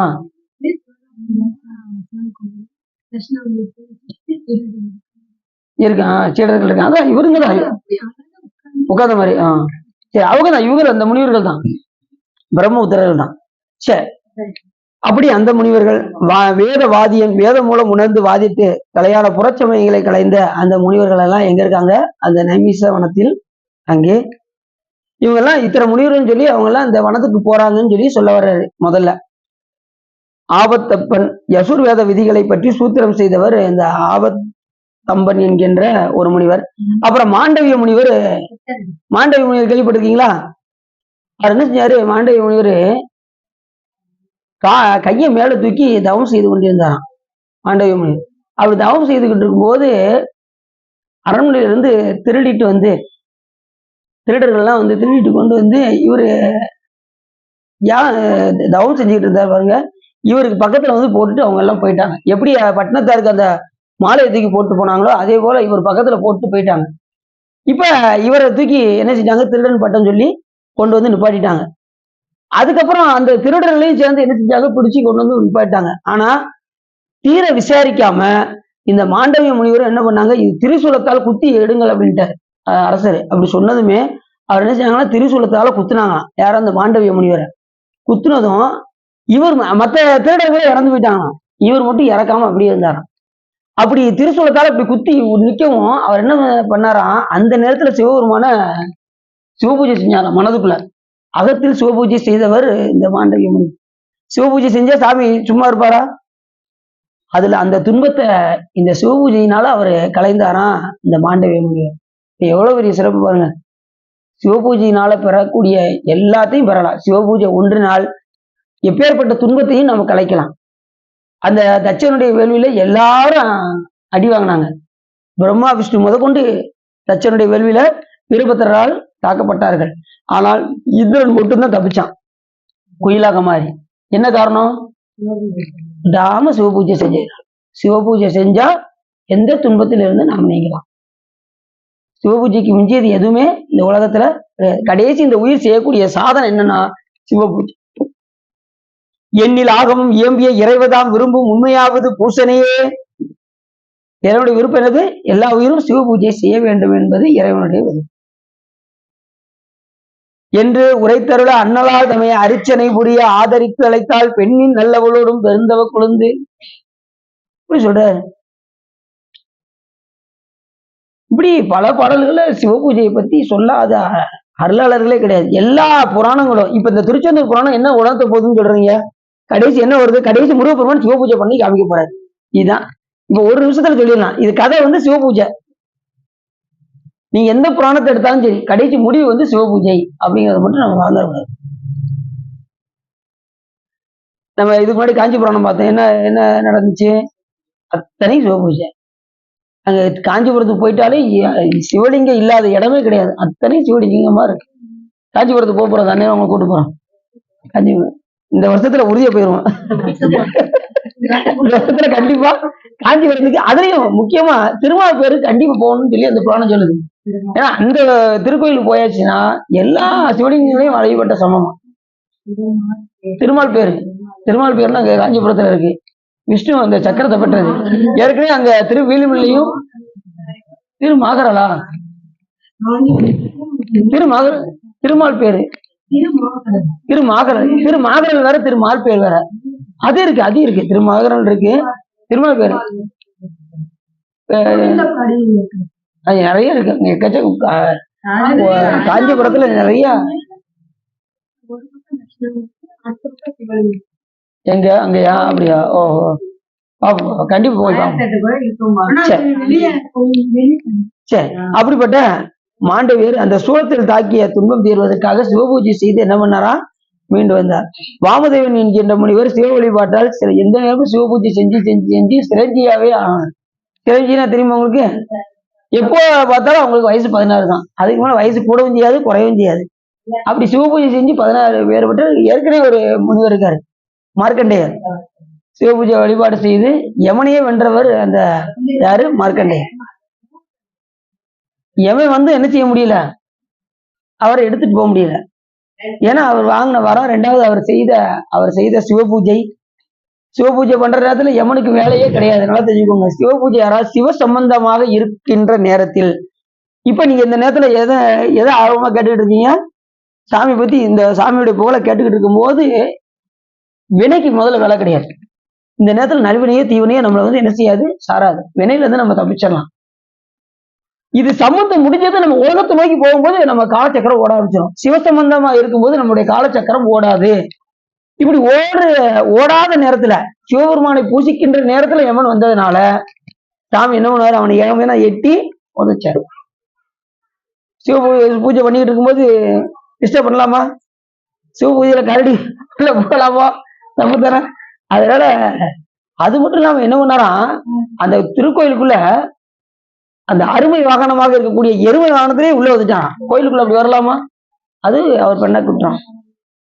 எட்டி உதச்சு யமனே இறந்து போயிட்டாரு. அதுக்கப்புறம் அவருடைய மனைவி மணிப்பிச்சை கட்டதுக்கு அப்புறம் சாமி உயிர் பிச்சை கொடுத்தார். மறுபடியும் அந்த பதவியில் அமரளித்தார். இதெல்லாம் இறைவனுடைய எல்லையில்லாத கருணை. எல்லை இல்லைனேன் கருணை எம்பிரான் ஏது கொண்டு நான் ஏது செய்கிறேன். இந்த உலகத்துல நம்ம எதை நினைச்சு நம்ம என்ன செய்யக்கூடாது, கவலைப்படக்கூடாது. ஒண்ணுக்கு மட்டும் கவலைப்படணும். என்னன்னு சொல்லுங்க பார்ப்போம். யானேதும் பிறப்பஞ்சேன் இறப்பதனுக்கு என்கடவேன் வானேயும் பெரில் வேண்டேன் மண்ணாழ்வார் மதித்து வீரேன் தேனேயும் மலர்கொன்றை சிவனே எம்பெருமானே எம்மானே உன் அருள் பெருநாள் என்னால் என்றென்றே வருந்துவனே. இப்படி சொல்றாரு. உன் அருள் எப்ப சாமி எனக்கு கிடைக்கும், நான் அதுக்காக நான் வருந்துறேன் அப்படின்னு. அந்த ஒண்ணுக்காக தான் நம்மளுடைய வருத்தம் இருக்கணும். இந்த உலகத்துல இன்பம் துன்பம் மாறி மாறி வந்துகிட்டே தான் இருக்கும். இறக்குற வரைக்கும் வரும். ஒருத்தர் வேகமா கேட்டார் அன்னைக்கு, சாமி எனக்கு ஒரு 5 வருஷமா ரொம்ப துன்பம் தாங்க முடியல, இதுல இருந்து மீள்றதுக்கு எந்த சோசியரை பார்க்கலாம்னு முதல்ல கேட்டாரு. நீங்க கவலைப்படாதீங்க, நீங்க எத்தனை தடவை நீங்க ஜோசியம் பார்த்தாலும் கடைசி வரைக்கும் இன்பம் துன்பம் மாறி மாறி வந்துகிட்டே தான் இருக்கும். கொஞ்சம் சரியாயிட்டு வருவோம், அதுக்கப்புறம் மறுபடியும் பின்னாடி என்ன வந்துடும், துன்பம் வரும். சில வீட்டுல பாத்தீங்கன்னா அப்பதான் கடன்லாம் அடைச்சி அப்பாடா எல்லாம் முடிஞ்சிச்சுப்பா, கடன்லாம் அடைச்சாச்சு அப்படின்னு நினைக்கிற நேரத்துல பின்னாடி ஏதாவது ஒரு சூழ்நிலை அப்படியே துன்பம் வரும். சில பேருக்கு வியாதி மூலியமா துன்பம் வரும், சில பேருக்கு கடன் மூலியமாக துன்பம் வரும், சில பேருக்கு பக்கத்து வீட்டுக்காரங்கனால பிரச்சனை வரும். பல பேருக்கு பலவிதமான பிரச்சனைகள் எதுலையாவது வந்து துன்பப்பட்டு கொண்டேதான் இருக்கும். எது வரைக்கும் இறக்கு வரைக்கும். ஏன்னா அதனாலதான் ஞானிகள் எல்லாம் பிறவாமை வேண்டும் கேட்டாங்க. இங்க வந்துட்டாலே இன்ப துன்பம் மாறி மாறி வந்து கொண்டேதான் இருக்கும், அதுல எந்த விதமான ஆச்சரியனையும் கிடையாது. அப்ப இதுல தப்பிக்க ஒரே வழி சிவபெருமானை பூசித்தால் ஒழிய நாம் இந்த பிறவியிலிருந்து தப்ப முடியாது. பிறப்பெறப்பட்ட கடவுளாக விளங்கக்கூடிய சிவபெருமானை அடைந்தால் ஒழிய நாம் என்ன செய்ய முடியாது, பிறப்பிலிருந்து தப்பிக்க முடியாது. அப்பேற்பட்ட கரனுடைய சிவபெருமானுடைய அம்சமாக விளங்கக்கூடிய சிவபெருமானே முருகப்பெருமானாக வந்தார். அதனாலதான் பெம்மான் முருகன் பிறவான் இரவான் அப்படின்னாரு. பெம்மான் முருகன் பிறவான் இரவான், சிவபெருமான் ஒருத்தர் தானே பிறப்பு பிறப்பில்லாதவர். அப்ப முருகப்பெருமான் சொல்றாரு, அப்ப யாரு, சிவபெருமானே முருகராக வந்தார். ரெண்டு பேரும் வேற வேறாக நாம பார்க்க கூடாது. அடிக்கடி இதை உடலை சொல்லிக்கிட்டே இருக்க வேண்டியிருக்கு. சிவபெருமான் வேற இல்ல, முருகப்பெருமான் வேற இல்லை. நீங்க பல்லு முளைக்காத குழந்தைய பாத்தீங்கன்னா முருகப்பெருமானா நீங்க பாத்துக்க வேண்டியது. பல் முளைக்காத பாலகன்னே சொல்றாரு கடைசி. யார சூரபத்மன் சொல்றாரு, பல்முளைக்காத பாலகனோடு நான் சண்டையிடுவதா அப்படின்னாராம் கடைசி நேரத்துல. அப்ப முருகப்பெருமான் எப்படி போயிருப்பாரு நீங்களே பாத்துக்கணும். போருக்கு போகும்போது குழந்தையா போயிருக்காரு, கையில வேலை வச்சுக்கிட்டு அப்படிப்பட்ட குழந்தை. சிவபெருமானுடைய குழந்தை பருவம் தான் முருகப்பெருமான். கொஞ்சம் வச்சா இப்ப நம்ம சின்ன பிள்ளைல எப்படி இருந்திருப்போம், தொப்பு தொப்புன்னு எப்படி இருந்தோமோ. ஆனா இப்ப எப்படி இருக்கோம், எல்லாம் வயசாகி எல்லாம் ஒண்ணு கலந்து எல்லாம் முடி நரைச்சு எல்லாமே அப்படி மாற்றங்கள் நிகழுது.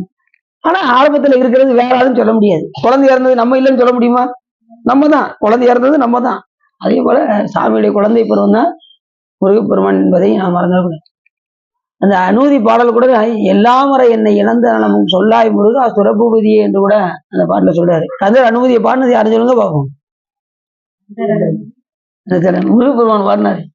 அவரு வாயத்தான் அசைச்சாராம், உள்ள இருந்து முருகப்பெருமான் தான் சொன்னாராம் கந்தர் அனுபூதிய. கடைசி கிளியா மாறி பாடும்போது அந்த பாட்டை சொல்றாரு, உல்லாச நிராகுல யோக இத சல்லாப வினோதனும் இயலையோ எல்லாம் அறை என்னை இழந்த நலம். இதை எல்லாத்தையும் தன்பா முருகப்பெருமான் இழந்துட்டான்.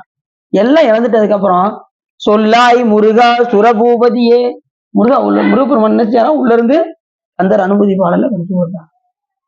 அதனாலதான் அது 51 அச்சரங்களாக விளங்குகின்றது கந்தர் அனுபூதி. ஒவ்வொரு பாட்டும் பார்த்தீங்கன்னா அவ்வளவு அற்புதமா இருக்கும். கந்தர் அனுபூதியெல்லாம் எல்லாம் மனப்பாடம் குடும்பங்களுக்கு பண்ணிருங்க.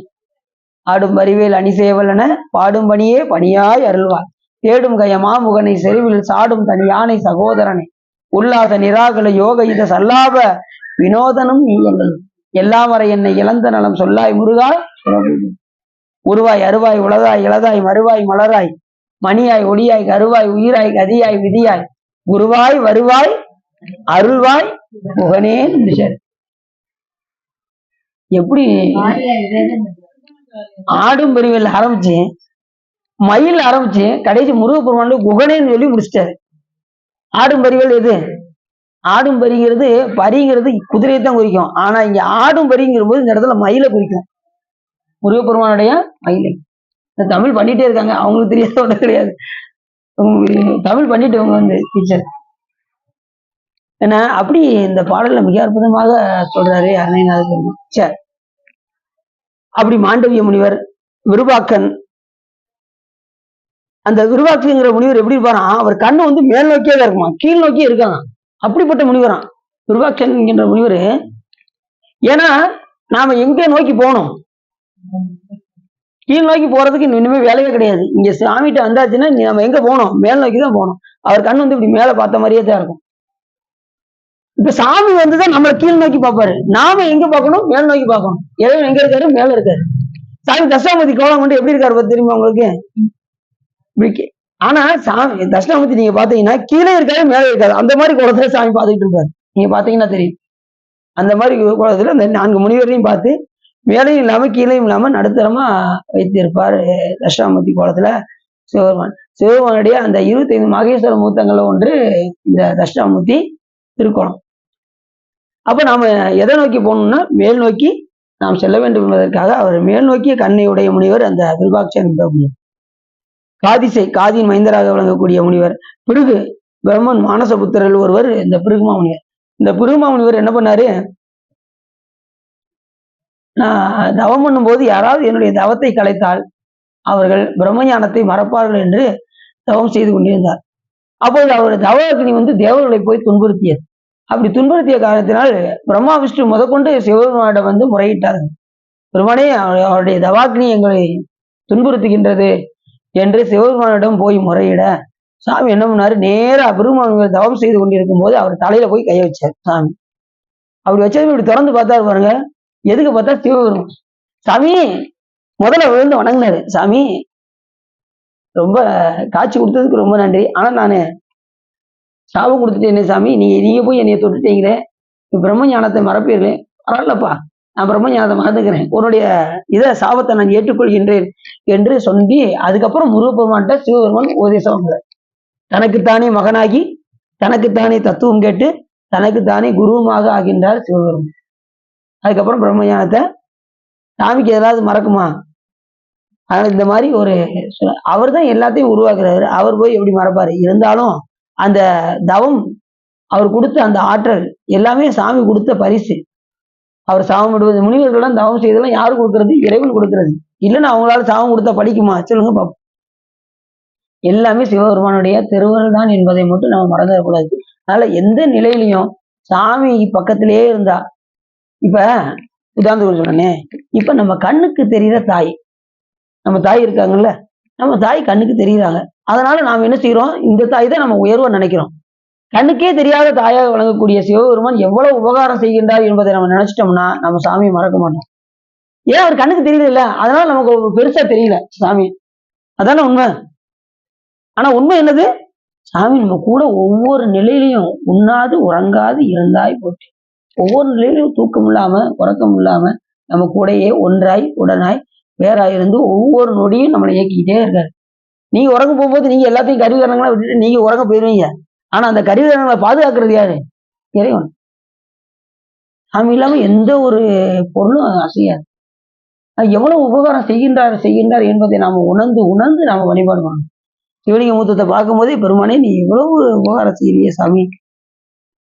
அதனாலதான் சிவ பூஜை பண்ணும்போதுலாம் நிறைய பேருக்கு அழுக வந்துடும், ரொம்ப அழுக வந்துடும். ஏன்னா பிரம்மா விஷ்ணுக்குள்ளேயே காண கிடைக்காத கடவுள் நம்ம எளிமையா இந்த கையில அடங்கியிருக்காரு அப்படிங்கிற அந்த உணர்வோடு சிவபூஜை செய்யறவங்களுக்கு கண்டிப்பா என்ன வரணும்? நீர் கட்டாயமா வரணும். யாரும் காண கிடைக்காத கடவுள், மூவரும் 33 மற்ற ஒளிந்த தேவரும் காணாத சிவபெருமான். அப்படிப்பட்ட கருணைமா கடலை நாம வழிபாடு செய்யும் போது தன்னுடைய எளிமையும் இறைவனுடைய பெருமையும் நாம் என்றைக்கு நினைக்கின்றோமோ அன்றைக்கு நம்ம கண்ணில இருந்து தண்ணீர் ஆரகாரையாக வரும். அந்த உபகாரத்தெல்லாம் இறைவன் செய்கின்ற அந்த உபகாரத்தெல்லாம் நாம் நினைந்து பார்க்கணும். ஆரம்பத்தில் நம்ம எப்படி இருந்தோம், இப்ப நம்மளை எந்த நிலையில நம்ம வச்சிருக்காரு அப்படிங்கிற அந்த உணர்வு நமக்கு இருந்து கொண்டே இருக்கு. அப்படிதான் வழிபாடு செய்யணும். ஞானிகள்லாம் அப்படிதான் வழிபாடு பண்ணுவாங்க. இப்ப மத்தவங்களாம் என்ன செய்வாங்க தெரியுமா? இறைவனை போய் வழிபாடு செய்யும் போது, சாமி என்ன சாமி எனக்கு இதெல்லாம் நீ கொடுக்கலையே, இன்னும் எனக்கு இந்த வீடு கொடுக்கலையே, எனக்கு இந்த பங்களா கொடுக்கலையே, இன்னும் எனக்கு இந்த வசதி வாய்ப்பு கொடுக்கலையே, இன்னும் எனக்கு இந்த 2 குழந்தைய கொடுக்கலையே, இப்படி போய் கேட்பாங்க. ஆனா ஞானிகள் எப்படி கேட்பாங்க தெரியுமா? சாமி நீ எனக்கு என்னென்னலாம் கொடுத்துருக்க தெரியுமா அப்படின்னு கேட்பாங்க. இப்ப நாம கேட்கறதுக்கும் ஞானிகள் கேட்கறதுக்கும் வித்தியாசம் இருக்கா? சாமி நீ எனக்கு எல்லாமே கொடுத்துருக்க, நீ கொடுக்காது எதுவுமே கிடையாது, ஏன் எனக்கு இந்த உடம்பே நீ கொடுத்துருக்க, இந்த உடம்புல இருந்து நம்ம இங்க இருக்க முடியுமா? அப்படிதான் ஞானிகள் எல்லாம் கேட்பாங்க. இந்த உடம்பையே எனக்கு கொடுத்துருக்கே சார். இதை வச்சு நாம கடை தேர்வதற்கு உண்டான வாய்ப்பை நாம தேடி பெற்றது கொண்டு பிழையே பெருக்கி சுருக்கும் அன்பில் வெற்றடியேனை விடுது கண்டாய் அப்படின்னாரு மாணிக்கவாசகர் பெருமான். பெற்றது கொண்டு எதை பெற்றோம்? நம்ம இந்த உடம்பை பெற்று நாம என்ன செஞ்சுக்கிட்டு இருக்கோம்? தவறுக்கு மேல தவறு பண்ணிக்கிட்டே இருக்கோம். பெற்றது கொண்டு பிழையே பெருக்கி இறைவன் மேல சுருக்கும் அன்பில், சாமி மேல சுருக்கின்ற அன்பு, மிகுந்த அன்பு யாருக்காவது இருக்கா? வைத்தியநாதன் பேர் சொன்னது நமக்கு அழகு இருக்கா? மாணிக்கவாசகர் சொல்றாரு, வெள்ளந்தான் விரிசடையாய் விளையாய் விண்ணோர் பெருமானே என கேட்டு வேட்ட நெஞ்சால் பள்ளம்தான் உருகுணலின் கீழ்மேலாக பதைத்துருவர் நிற்க என ஆண்டாய்க்கு உள்ளம்தான் என்று உச்சியளவும் நெஞ்சாய் உருகாதால் உடம்பெல்லாம் கண்ணாய் அண்ணா கல்லாம் கண் இணையும் மரமாம் தீவினை நிற்கே அப்படிங்கிறாரு மாணிக்கவாசகர். அதாவது சொன்னாரு, விண்ணோர் பெருமானே என கேட்ட மாத்திரத்துல வெள்ளம் போல அங்க தண்ணி பாயணுமா கண்ணுல இருந்து. சாமி பேர்பட்ட கடவுள், பேர் அந்த நாமத்தை சொன்னதுமே அன்பு வரணும். வைத்தியநாதான்னு சொல்லும் போதே நமக்கு அந்த கண்ணீர் வர ஆரம்பிச்சிடணும். என் ஆட்கொண்ட பெருமானாச்சே வைத்தியநாதா, என் ஆட்கொண்ட பெருமானே. அடியனுக்கு இந்த சிவபூஜை பண்ணும்போது குருநாதர் கூப்பிட்டாங்க. கூப்பிட்டு கையில இப்படி வச்சுக்கிட்டு உட்கார சொன்னாங்க. முன்னாடி பூசை பண்ணுங்க அப்படின்னாங்க. நெய்வேத்தியம் எடுத்து கொடுக்க சொன்னாங்க. நெய்வேத்தியம் கொடுத்து அதுக்கப்புறம் தீபாவளி கட்ட சொன்னாங்க. குடிச்சிட்டேன். கொண்டாங்க இங்க வாங்கிட்டு வாங்க. தீவானை காட்ட சொன்னாங்க. முதல்ல என்ன சொன்னாங்க, நைவேத்தியம் பண்ணிட்டு அதுக்கப்புறம் தீவானை காட்ட சொன்னாங்க. அர்ச்சனை பண்ண சொன்னாங்க. அர்ச்சனை பண்ணிட்டு தீவானை காட்ட சொன்னாங்க. அது இந்தாங்க உங்க மூத்தத்துக்கு வைத்தியநாதன் அப்படின்னு சொல்லி கொடுத்தாங்க. நம்ம அன்றாடம் வழிபடக்கூடிய வைத்தியம்.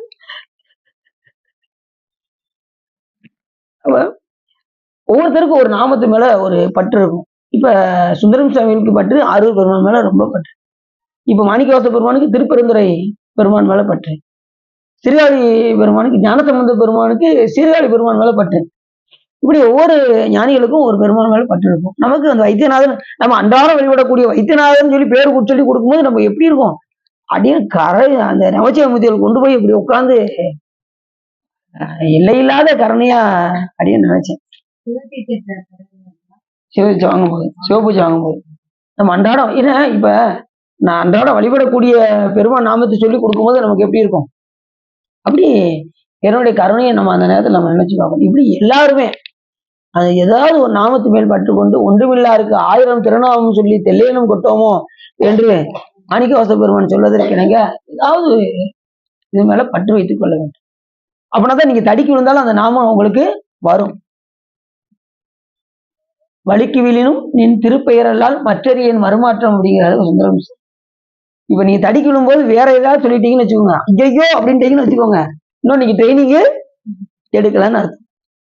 ஏதாவது இறைவனுடைய நாமத்தை நமச்சிவாயின்னு சொல்லலாம், இல்ல சாமியுடைய நாமம் எதனாலும் உங்களுக்கு வந்துருச்சுன்னா நீங்க நல்லா பழகிக்கிட்டு இருக்கீங்கன்னு அர்த்தம்.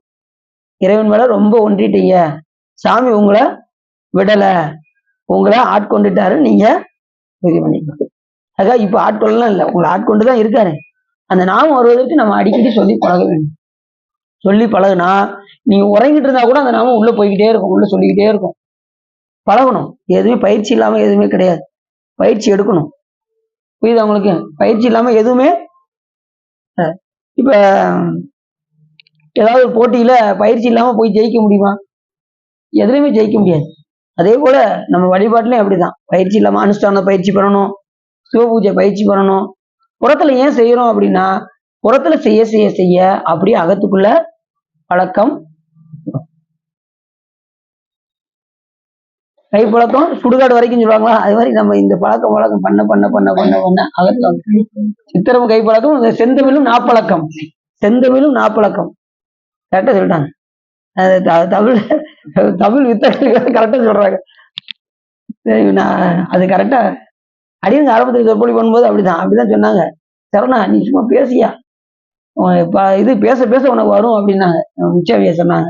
அதே போல பேச பேசதான் நமக்கு வரும், இல்லைன்னா வராது. ஒரு காலத்துல 20 நிமிஷம் கூட பேச முடியாத நிலையில இருந்தேன் அடின்னு. இப்ப எவ்வளவு நேரம் நீ வாட்டு பேசிக்கிட்டே இருப்ப அப்படின்ட்டு சாமி. அந்த அளவுக்கு சாமியுடைய பெருங்காணி. அது மாதிரி எல்லாருமே அப்படித்தான், எல்லா சொற்பொழிவாளர்களுமே அப்படித்தான். ஆரம்பத்துல முதல்ல எடுத்ததுமே எல்லாம் வராது, பயிற்சி பண்ண பண்ண பண்ண பண்ணதான் அந்த ட்ரைனிங் வரும். அப்படி எல்லையில்லாத கருணை இறைவனுடைய கருணை.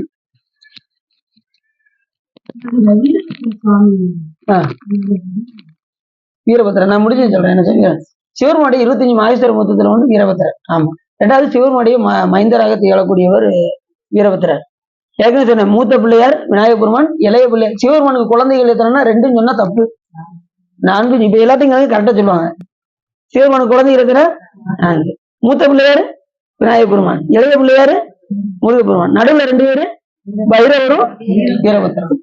4 சொன்னாதான் கரெக்ட். நீங்க எல்லா நூல்களும் எடுத்து பாருங்க, 4 தான் சொல்லுவாங்க. சிவபெருமானுடைய மைந்தர்கள் எத்தனை அப்படின்னா 4 சொல்லுவாங்க. ஐயப்பன் வராது. ஆனா அது வந்து அவரும் சாமியுடைய புத்திரர் தான். அது வந்து தனியா கதைகள்ல வரும். அந்த மோகினி வடிவம் கொண்டு திருமால் வரும்போது அவருக்கு முன்னாடி அந்த அழகை கண்டு சாமி நடந்து போச்சுனாரு. அப்படி போகணும், இங்க இருந்து ஒரு ஜோதியும் அங்க ஒரு ஜோதியும் கலந்து ஐயப்பனாக வருவார். அது வந்து ஐயப்பன் யாருன்னா 11 கோடி உருத்தர்களை தலை சிறந்தவராக விளங்கக்கூடியவர் ஐயப்பன் என்கின்ற ஐயனார். திருமணம் முடிக்காத கோலம் ஐயனார், திருமணம் முடித்த கோலம் ஐயனார். திருமணம் முடிக்காத கோலம் ஐயப்பன், திருமணம் முடித்த கோலம் பூர்ண புஷ்கலையோடு இருக்குகின்ற அந்த வடிவத்திற்கு ஐயனார் என்று பெயர். ஐயனார் காவல் தெய்வமாக வருவார். இந்திராணிக்கு கந்தபுராணத்துல இந்திராணிக்கு காவல் தெய்வமாக வந்தார். சிவபெருமான் அவரை நியமிச்சார். உருத்தர்கள்ல சிறந்தவர். உருத்தர்கள் 11 கோடி பேர் இருக்காங்க. அதுல ஒருத்தர் ஐயனார். அனுமர் இருக்காருல்ல, ஏன்னா சிவபெருமான் தான் அனுமாரா போனோம் அப்படிலாம் கிடையாது. உருத்தரார் ஒருத்தர் அங்க போயிருக்காரு, அனுமாரா போயிருக்காரு ராமனுக்கு தொண்டு செய்ய. அத அரைநகர் பதிவு பண்றாரு. எதுல திருப்பூர்ல பதிவு பண்றாரு. அனுமார் யாரு அப்படின்னு சொல்லி திருப்பூர்ல அன்னைநாதர் சொன்னா நம்பவே இல்லை. இப்ப அடின்னு சொன்னா நீங்க நம்ப மாட்டீங்க, ஆனா அரைநாதர் சொன்னா நீங்க நம்பித்தான் ஆகணும். அவர் சொல்றாரு, ருத்ரரில் சிறந்த அனுமன் என்றும் எவரும் இந்த வர்க்கத்தில் வந்து புலம்புவேனே அப்படிங்க.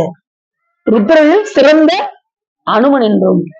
அப்ப அந்த 11 கோடி உருத்தர்களை தலை தந்தவர் அனுமரும் ஒருத்தர். அப்ப சிவபெருமானுடைய அம்சத்தை பெற்றவர் யாரு? ருத்ரர். அந்த ருத்ரர் அனுமாரா. உடனே சிவபெருமான் தான் போறான்னு சொல்லக்கூடாது. சாமிக்கு பிறப்பிறப்பெல்லாம் கிடையாது. இது தெரியாம ஆளாளுக்கு என்ன செய்யறாங்க, அதை சிவபெருமானே அவருக்கு போய் தொண்டு செஞ்சாராமே அப்படின்னு என்ன செய்யறாங்க சொல்றாங்க. அப்படிலாம் கிடையாது. எல்லாத்துக்குமே நமக்கு நூல் இருக்கு. நூல் இல்லாம நம்ம யார்ட்டையும் என்ன செய்யக்கூடாது, வாங்கிடக்கூடாது.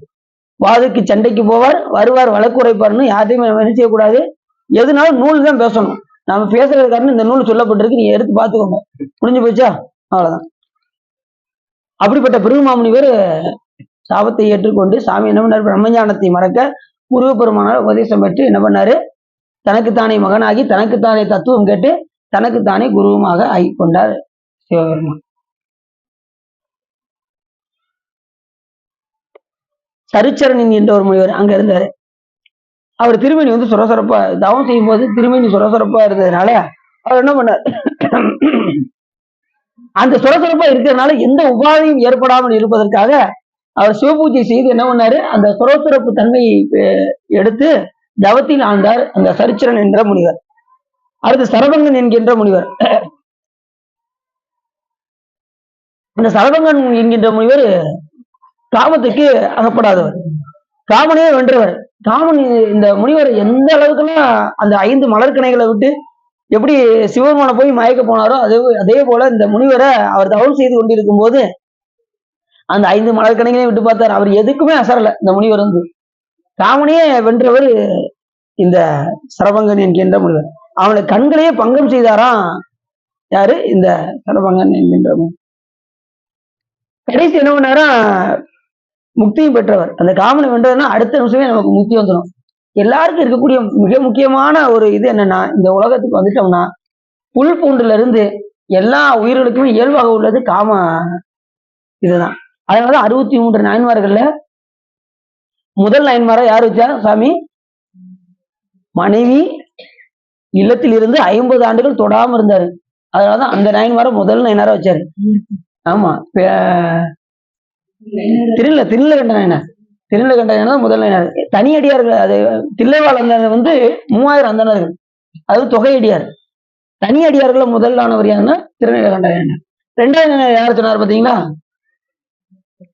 மனைவியே தூக்கி கொடுத்தாரா, அதனால அவரை தூக்கி 2வது வச்சாரு. அப்ப எதுல சிறந்து விளங்குவாங்க? 3 மேல நம்ம ரொம்ப, ஒண்ணு மண்ணாசை, இன்னொன்னு பெண்ணாசை, இன்னொன்னு பொன்னாசை. பொன்னாசையும் நீக்கிடலாம், மண்ணாசையும் நீக்கிடலாம். இந்த பெண்ணாசை மட்டும் முற்றும் தோர்ந்த முனிவர்களே என்ன செஞ்சிடும், அங்க விளைவிச்சு. அதுல சிறந்து விளங்கியதுனால முதல் நாயனாராக திருநீலகண்ட நாயனாரையும் 2வது நாயனாராக இருவகை நாயனாரையும் சாமி வச்சுங்க. 2வது அந்த 63 நாயன்மார்கள்ல ஒரு சிறப்பு, இன்னொரு சிறப்பு நான் அடின்னு சொல்லியிருக்கேன். யாராவது சொல்லுங்க பார்ப்போம். 63 நாயன்மார்கள் நான் அடி இன்னொரு சிறப்பு உங்கள்கிட்ட சொன்னேன். முதல் நாயனார் யாரு? திருநீலகண்ட. கடைசி நாயனார் யாரு? திருநீலகண்ட யாழ்ப்பாணம் நாயனார். யாழ்ப்பாணர். முதல்ல திருநீலகண்ட. இவர் என்ன தொழில் செஞ்சாரு? மண் செஞ்சாரு. மண்ல பானை செய்ய திருவோடு செஞ்சு கொடுத்தாரு. கடைசி திருநீலகண்ட யாழ்ப்பாணர் யாழ் வச்சாரு. இது முதல் தத்துவம் மண்ணு, கடைசி தத்துவம் நாதம். அதன் அடிப்படையில தான் 63 நாயன்மார்களையும் எவ்வளவு சிறப்பு பாருங்க. இப்படிலாம் 2வது 63 நாயன்மார்கள ஒரே ஒரு ஆள் மட்டும் உட்கார்ந்து இருப்பாங்க, மத்த எல்லாம் நிற்பாங்க. அம்மையார் அமர்ந்திருக்க பிள்ளைகள்லாம் இருப்பாங்க.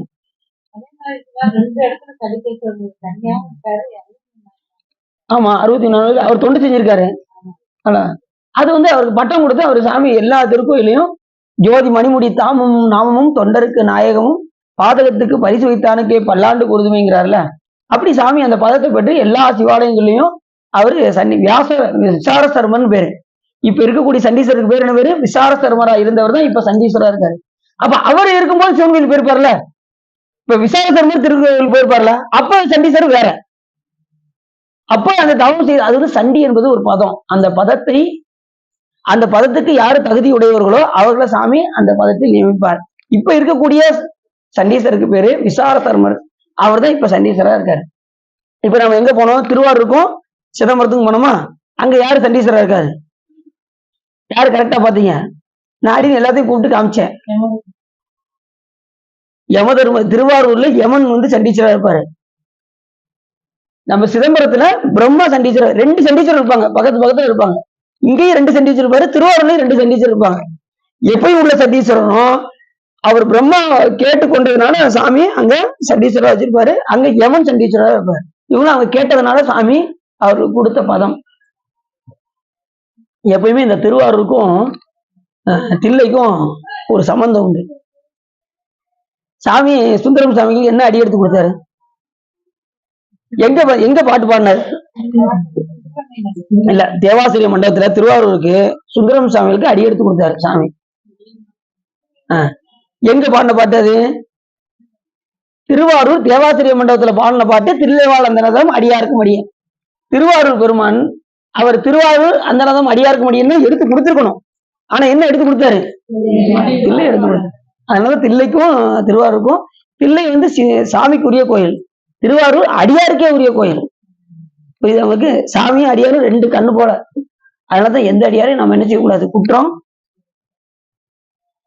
எந்த அடியாரையும் மன புண்படியும்படி பேசக்கூடாது. அடியார்கள் சிவபெருமானுக்கு ரொம்ப பிடிக்கும். அப்படிப்பட்ட அடியார்களை போய் திருநீர் விபூதி ருத்ராட்சம் தரித்தவங்களை போய் நாம என்ன செய்யக்கூடாது? குற்றம் முடிஞ்ச அளவுக்கு முடிஞ்சா அவங்கள வணங்குங்க, இல்லையா ஒதுங்கி போயிருங்க. அவங்கள போய் என்ன செய்யக்கூடாது? குற்றம் சொல்லக்கூடாது. அதுதான் நம்ம அருளாளருடைய இது.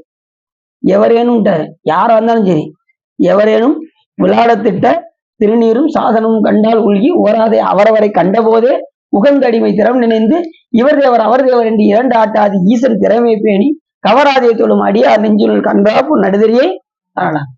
யாரை பார்த்தாலும் சிவபெருமானாக பார்க்க வேண்டும்.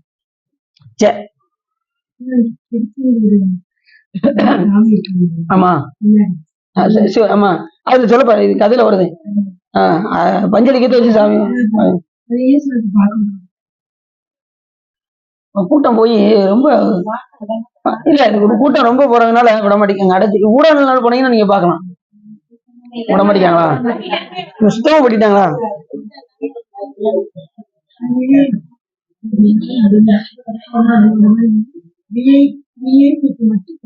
காமிக்காங்களா? திருவள்ளூர் நம்ம கூட்டிக்கும். கண்டிப்பா நம்ம திருச்செந்தூர் கோயில பாக்கலாம். நம்ம சாமிகிட்ட விண்ணப்பிச்சுட்டு போவோம். ஆட்டோமேட்டிக்கா நம்ம அடியாரெல்லாம் வந்துட்டாங்கப்பா அப்படின்னு சாமி அழகா உள்ள விட்டுருவாரு. கண்டிப்பா சார்.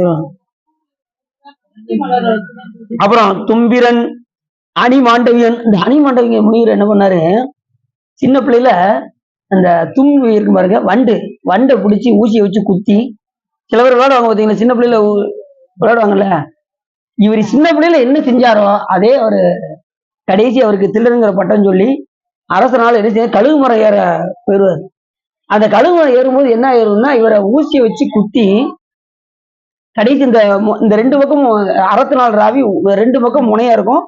அதெல்லாம் குத்தி இருக்கும்போது அவரு இருபுறத்தும் அறத்தால் ராவி கண்டத்துல குத்துவாங்களாம். நடு தொண்டை இருக்கு பாருங்க, இதுல குத்திங்கிட்டு வெளியே எடுத்துருவாங்களாம். உசுறு போகாம இருக்குமா. ஏன்னா அப்ப அந்த நேரத்துல யோசிப்பானா, நம்ம சின்ன பிள்ளைல வண்டெல்லாம் இப்படி ஊசியை வச்சு குத்துனவே, இன்னைக்கு ஊசிய எப்பயுமே நம்ம அனுபவப்படும் போதுதான் தெரியும். அது வரைக்கும் நமக்கு தெரியாது. அப்ப அறியாம செய்தாலும் வேணா அவர் அறியாம தான் செஞ்சிருப்பாரு. அறிஞ்சு செஞ்சிருப்பாரா? அறியாம செய்தாலும் வினைதான். இப்ப உதாரணத்துக்கு ஒன்று சொல்றேனே, நெருப்பு இருக்கு, வேணும் போய் கையை தொடுறீங்க, சுடுமா சுடாதா? சரி, தெரியாம பின்னாடி இருக்கு, சுடுது. சுட்டாலும் வலிக்கும், தெரியாம பட்டாலும் வலிக்கும், தெரிஞ்சு தொட்டாலும் வலிக்கும். அதே போல வினை வந்து தெரியாம செய்தாலும் தெரிஞ்சு செய்தாலும் வினை இருக்கும். ஆனா இறைவனை வழிபாடு செய்தால் அது நீங்கும். பண்ணிய உலகில் பயின்ற பாவத்தை நன்னி நின்று அறுப்பது. அதுக்குதான் திருமுறைகள் பாட பாட பாட பாட பாட நம்முடைய வினைகள் எல்லாம் நீங்கி கொண்டே வரும். எப்படி நீங்க கேட்கீங்களா? திருமுறைகள் நமக்கு அழகா சொல்லியிருக்காரு. சாமியை போற்றி பாடினால், ஏன்னா நாம செய்யக்கூடிய வினைக்கு என்ன கிடையாது, அறிவு கிடையாது. அது வந்து ஒரு ஜடம். எதுக்காக இறைவன் எடுத்து ஊட்டுறாரு அப்படின்னா, நம்ம பக்குவம் வருவதற்காகத்தான் என்ன செய்யறாரு, வினை எடுத்து ஊட்டுறாரு. இல்லைன்னா வினையை ஊட்ட வேண்டிய அவசியம் இல்லை. பக்குவப்படுவதற்காக தான் சாமி வினை எடுத்து விட்டுறாரு. பக்குவம் வந்துருச்சுன்னா வினைக்கு வேலை கிடையாது, காலி பண்ணி விட்டுருவாரு சாமி. அதனால இந்த பதியத்துல சொல்றாரு, பண்ணிய உலகில் பயின்ற பாவத்தை நன்னி நின்று அறுப்பது நமச்சிவாயவே. நமச்சிவாயத்தை சொல்லிட்டே இருந்தா ஆட்டோமேட்டிக்கா பாவம்னா போயிடும். அது சாம்பலாகி என்ன, அது வினை அணுகக்கூடிய, அதை சொல்றாரு, விண்ணூறு அடிக்கிய விறகின் வெவ்வளல் உன்னிய புகிலவை ஒன்றும் இல்லையா, பண்ணிய உலகில் பயின்ற பாவத்தை நன்னி நின்று அறுப்பது. வினை வரும், அது தாங்கக்கூடிய வினையா வந்து கழிவு. அதாவது வினையில தப்ப முடியாது, யாரா இருந்தாலும் ஞானிகளே இருந்தாலும் வினையில தப்ப முடியாது. ஆனா அதை தாங்கக்கூடிய வலிமை இறைவன் கொடுப்பாருன்னாரு. விண்ணூறு அடிக்க விறகின் வெவ்வளவுனா விண்ணளவிய விறகு இருக்கு, அதை நம்ம மேல போட்டா என்ன ஆயிரும், நம்ம ஆளை இருக்க மாட்டோம். அதே இது அது எரிஞ்ச சாம்பலை தூக்கி மூட முடியா தூக்கி மேல போட்டா அதை தாங்கக்கூடிய வலிமை நமக்கு இருக்கும். அதே போல வினையை தாங்கக்கூடிய வினையாக வந்து கிடைப்பார். கொஞ்ச நெஞ்ச வினை இருந்தது, அப்போ சாமிகள் நல்லூருக்கு வாழ்ந்தாரு அந்த வினையை கிடைக்கிறதுக்காக. இப்படி ஒவ்வொரு நிலையிலையும் வினை இல்லாம நம்ம என்ன செய்ய முடியாது, இறைவனை வினை போகாம நம்ம இறைவனை அடைய முடியாது. வினை போகவே ஒரு தேகம் கண்டாய் அப்படின்னு கூட நம்ம அருளால சொல்லியிருக்காங்க. வினையினாலதான் நமக்கு பிறப்பே. வினை இல்லாம அவருக்கு தான் தீட்சை எடுக்கணும்னு நம்ம சொல்ற காரணம். தீட்சை எடுத்தா சஞ்சீதவனையை குருநாதர் நீக்கிடுவாரு, பிராப்தவனையை அனுபவிச்சு தீக்கணும், ஆகாமிவனையை அனுஷ்டானத்துல கொடுத்து அன்றாடம் நல்லது கெட்டது எல்லாத்தையும் சாமியை கொடுத்து ஒப்படைச்சணும். அப்ப 3 வினையும் நீங்கிருமா? அதனாலதான் நம்ம தீட்சை வாங்குற காரணம். தீட்சை என்பது மலத்தை கெடுத்து ஞானத்தை கொடுப்பது என்றார். தீ என்பது கெடுப்பது, சை என்பது கொடுப்பது. எதை கெடுத்து எதை கொடுப்பது, மலத்தை கெடுத்து ஞானத்தை கொடுப்பது. அதுதான் தீட்சை.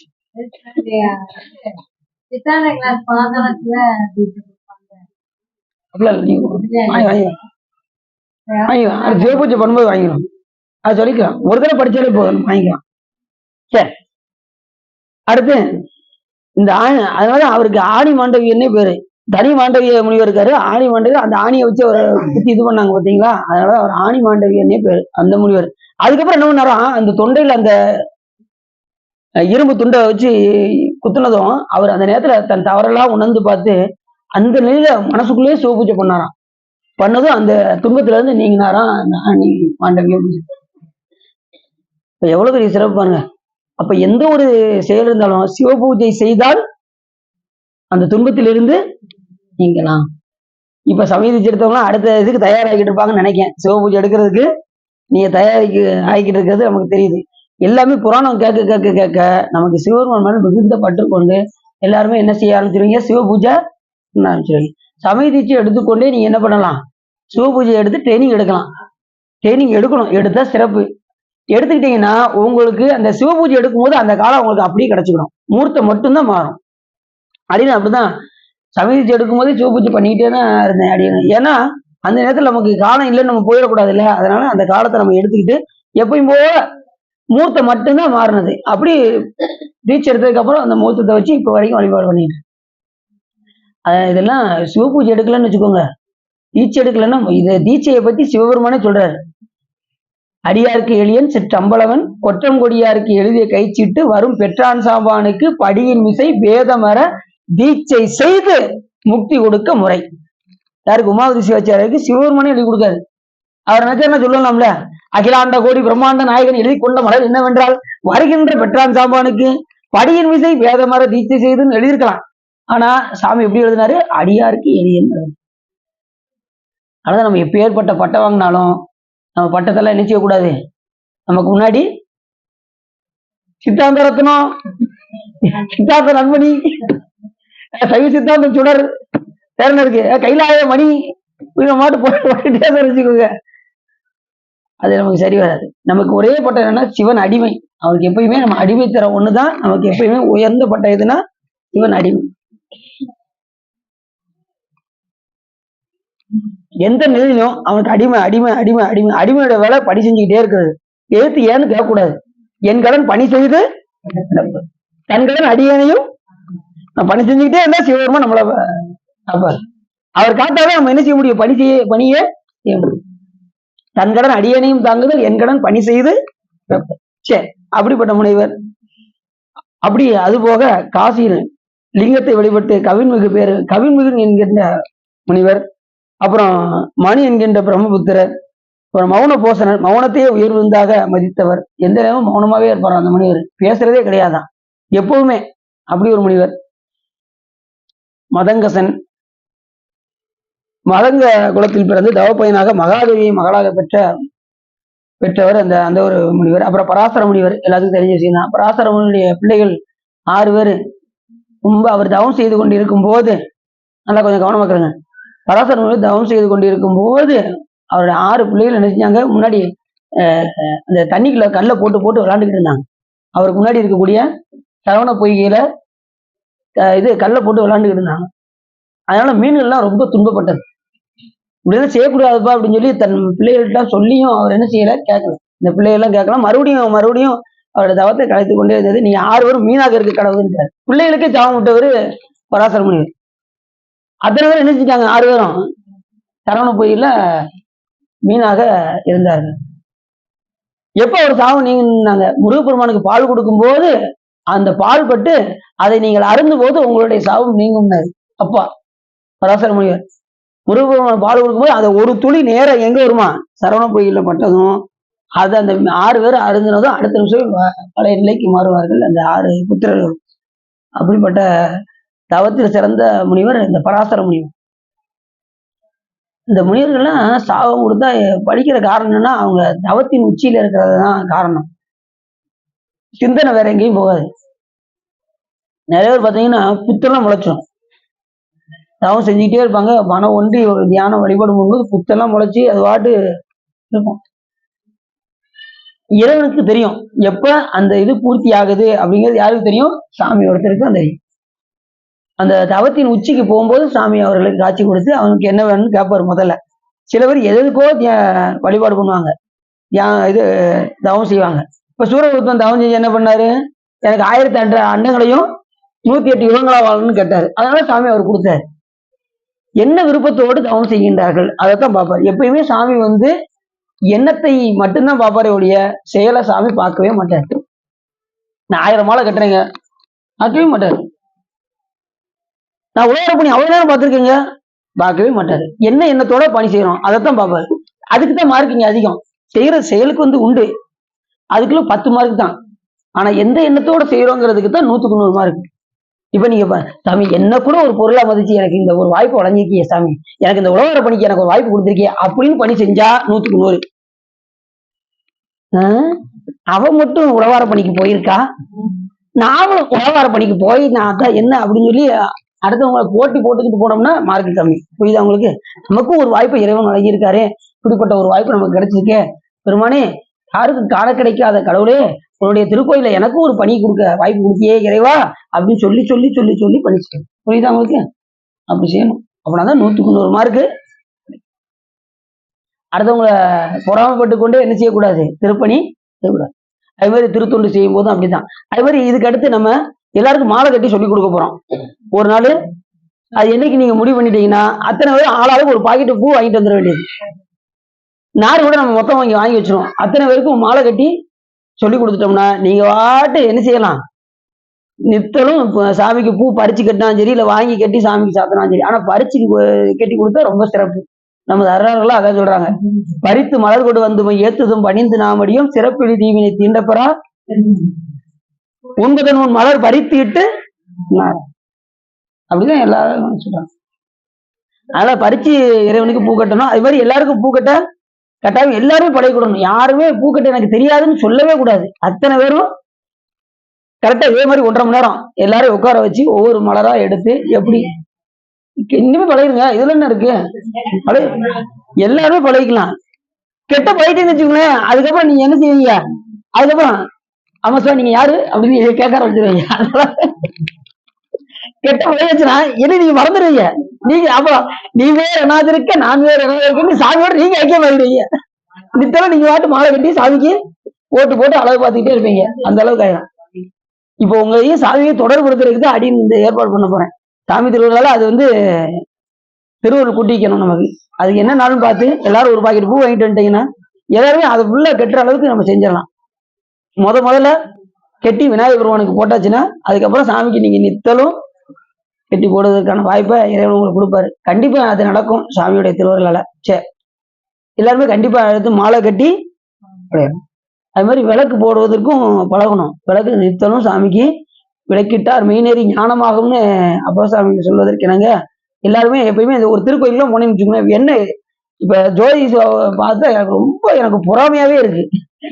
ஒரு கோயில் விடல, எல்லா திருக்கோயிலும் என்ன ரெடியா வச்சிருக்காங்க. இது என்ன ஒரு இதுல வச்சிருக்காங்க, விளக்கு ஒண்ணு வச்சிருக்காங்க, திரி ஒண்ணு வச்சிருக்காங்க, தீப்பெட்டி ஒண்ணு வச்சிருக்காங்க. வடக்கு எந்த கோயிலும் ஒவ்வொரு கோயில விடாம திடீர்னு நான் தேடிட்டு இருப்பேன். ஜோதிஷா பேசுவாங்க, சிவன விளக்கு போட்டுக்கிட்டு இருக்கேன் சவுண்டு மட்டும் வரும்.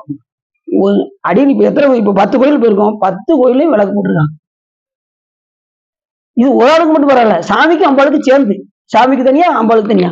இதை தனியா தட்சாமூர்த்தி இருந்தா தட்சாமூர்த்திக்கு தனியா, எங்கெங்கெல்லாம் விசேஷமா இருக்கோ அத்தனை இதுலயும் போட்டுறாங்க. பாத்துக்கோங்க, என்ன எப்பயுமே ஸ்டாக் ரெடியா வச்சிருக்காங்க. வீட்டுல என்ன டின்னு வச்சிருக்கீங்களா சார்? பாத்தீங்களா, சொல்லி முடிச்சு வச்சிருக்காங்க பாருங்க. பாருங்க, இதெல்லாம் அவங்களுக்கு அதனாலதான் சாமி தீட்சை கொடுத்துட்டாரு. அவங்க விளக்கு போட்டு போட்டு தீட்சை வாங்கிட்டாங்க. பாருங்க எவ்வளவு சிறப்பு பாருங்க. இப்ப வசதி இருக்கும், அவங்களால செய்ய முடியாது. வசதி இல்லைன்னா கூட சாமி செய்ய வச்சிருவேன். வசதி இங்க முக்கியம் கிடையாது, பணி செய்வதுதான் முக்கியம். புரிஞ்சுச்சா? அதனால சாமி திருவருள் இருந்தா எல்லாரும் தவம் செஞ்சா கண்டிப்பா சிவம் வரும். இவங்க செய்யற தவத்துக்கு விளக்கு போட்டதுனால ஞானத்தை கொடுத்து தீட்சை கொடுத்தாரா, அதான் சாமியோட திருவருள். அந்த பக்குவம் ஒரு நேரத்துல சாமி கொடுத்துருவாரு. அதனால முற்பிரிவு நிறைய இது விளக்கு போட்டிருக்காங்க. அதனால அவங்க பேரே ஜோதின்னு பேரு. பார்த்தீங்களா, ஜோதினே பேரு. எப்போ நம்ம வைத்தியநாதன் கோயிலும் விளக்கு போட்டுக்கிட்டே இருப்பாங்க. எப்ப பாருங்க, அங்க ராமசாமி பர்வதி அம்பாள் போட்டுக்கிட்டு இருப்பாங்க, இல்ல வைத்தியநாதன் போட்டுக்கிட்டு இருப்பாங்க. அதனாலதான் கொஞ்சம் பொறாமையாவே இருக்கு. இருந்தாலும் பொறாம வரக்கூடாது, இதை மாத்திக்கிறேன். அப்படி செய்யணும், தொடர்ந்து இந்த பணியை சிறப்பா செய்யணும். யார் எங்க போனாலும் அடியார்கள் கோயிலுக்கு போனீங்கன்னா கண்டிப்பா என்ன செய்யணும், எண்ணெய் இருக்கணும், விளக்கு இருக்கணும், திரி இருக்கணும், தீப்பெட்டி இருக்கணும். முக்கியமா எல்லாம் வந்து தீப்பெட்டி வச்சிருப்பாங்க, விளக்கு போட முடியாது. எங்கேயும் வெளியில கோயிலுக்கு போனாலும் என்ன செய்யணும், வச்சுக்கணும்.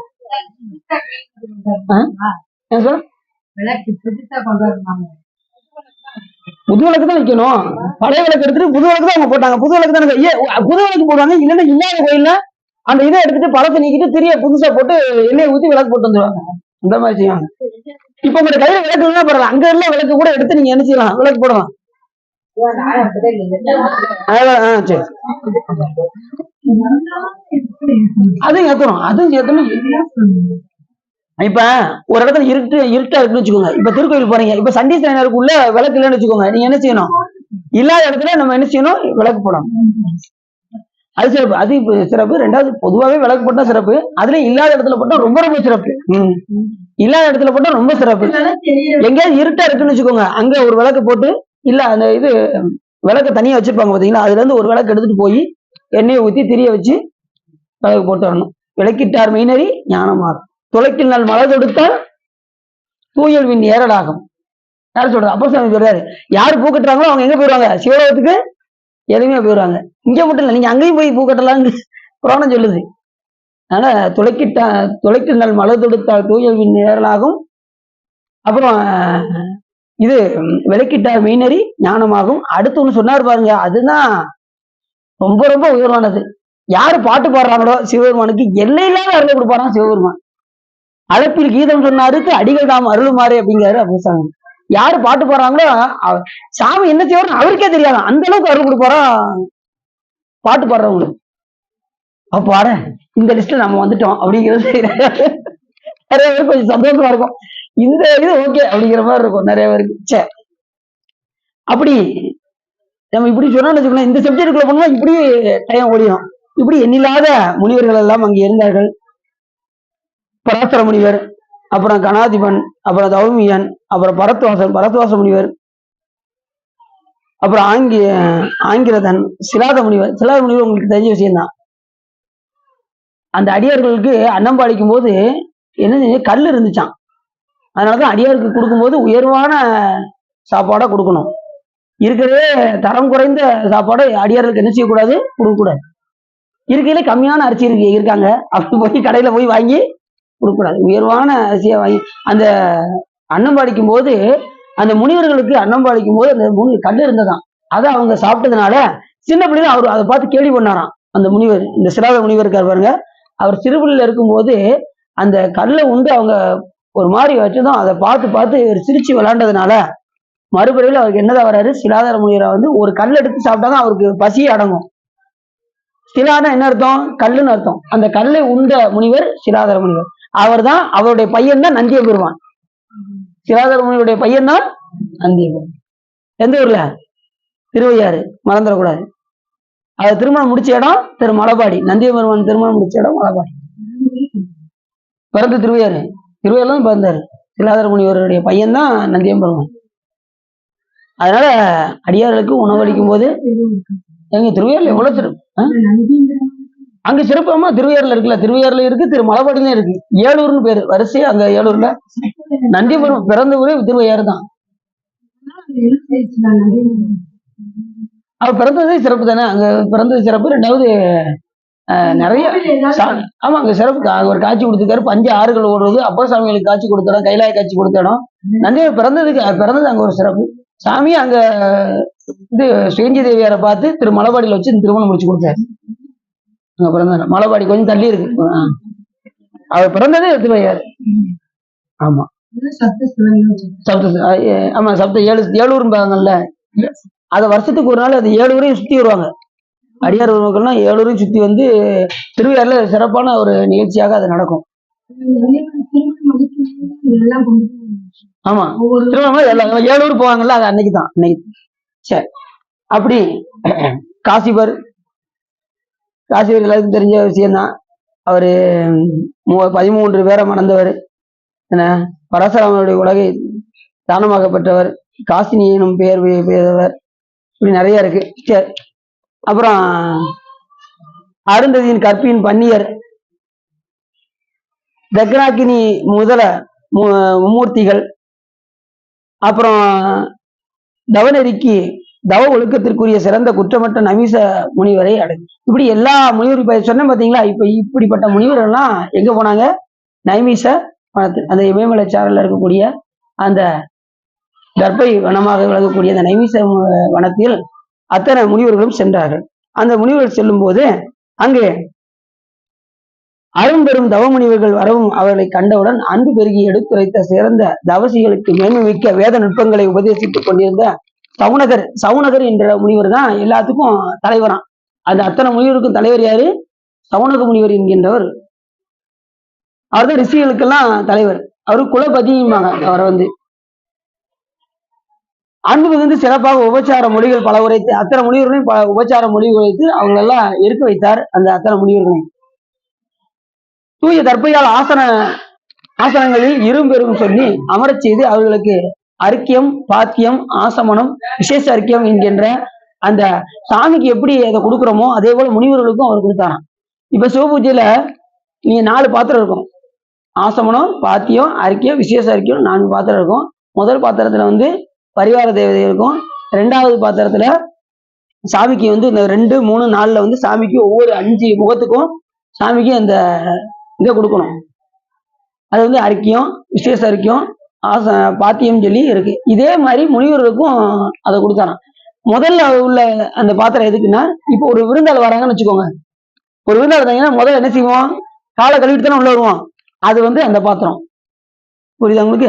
2வது உள்ள வந்ததுக்கு அப்புறம் விருந்தாளுக்கு என்ன கொடுப்போம், குடிக்க தண்ணி கொடுப்போம். அதுக்கப்புறம் என்ன செய்வோம், நீங்க கரெக்டா சொல்லுங்க பாப்போம்.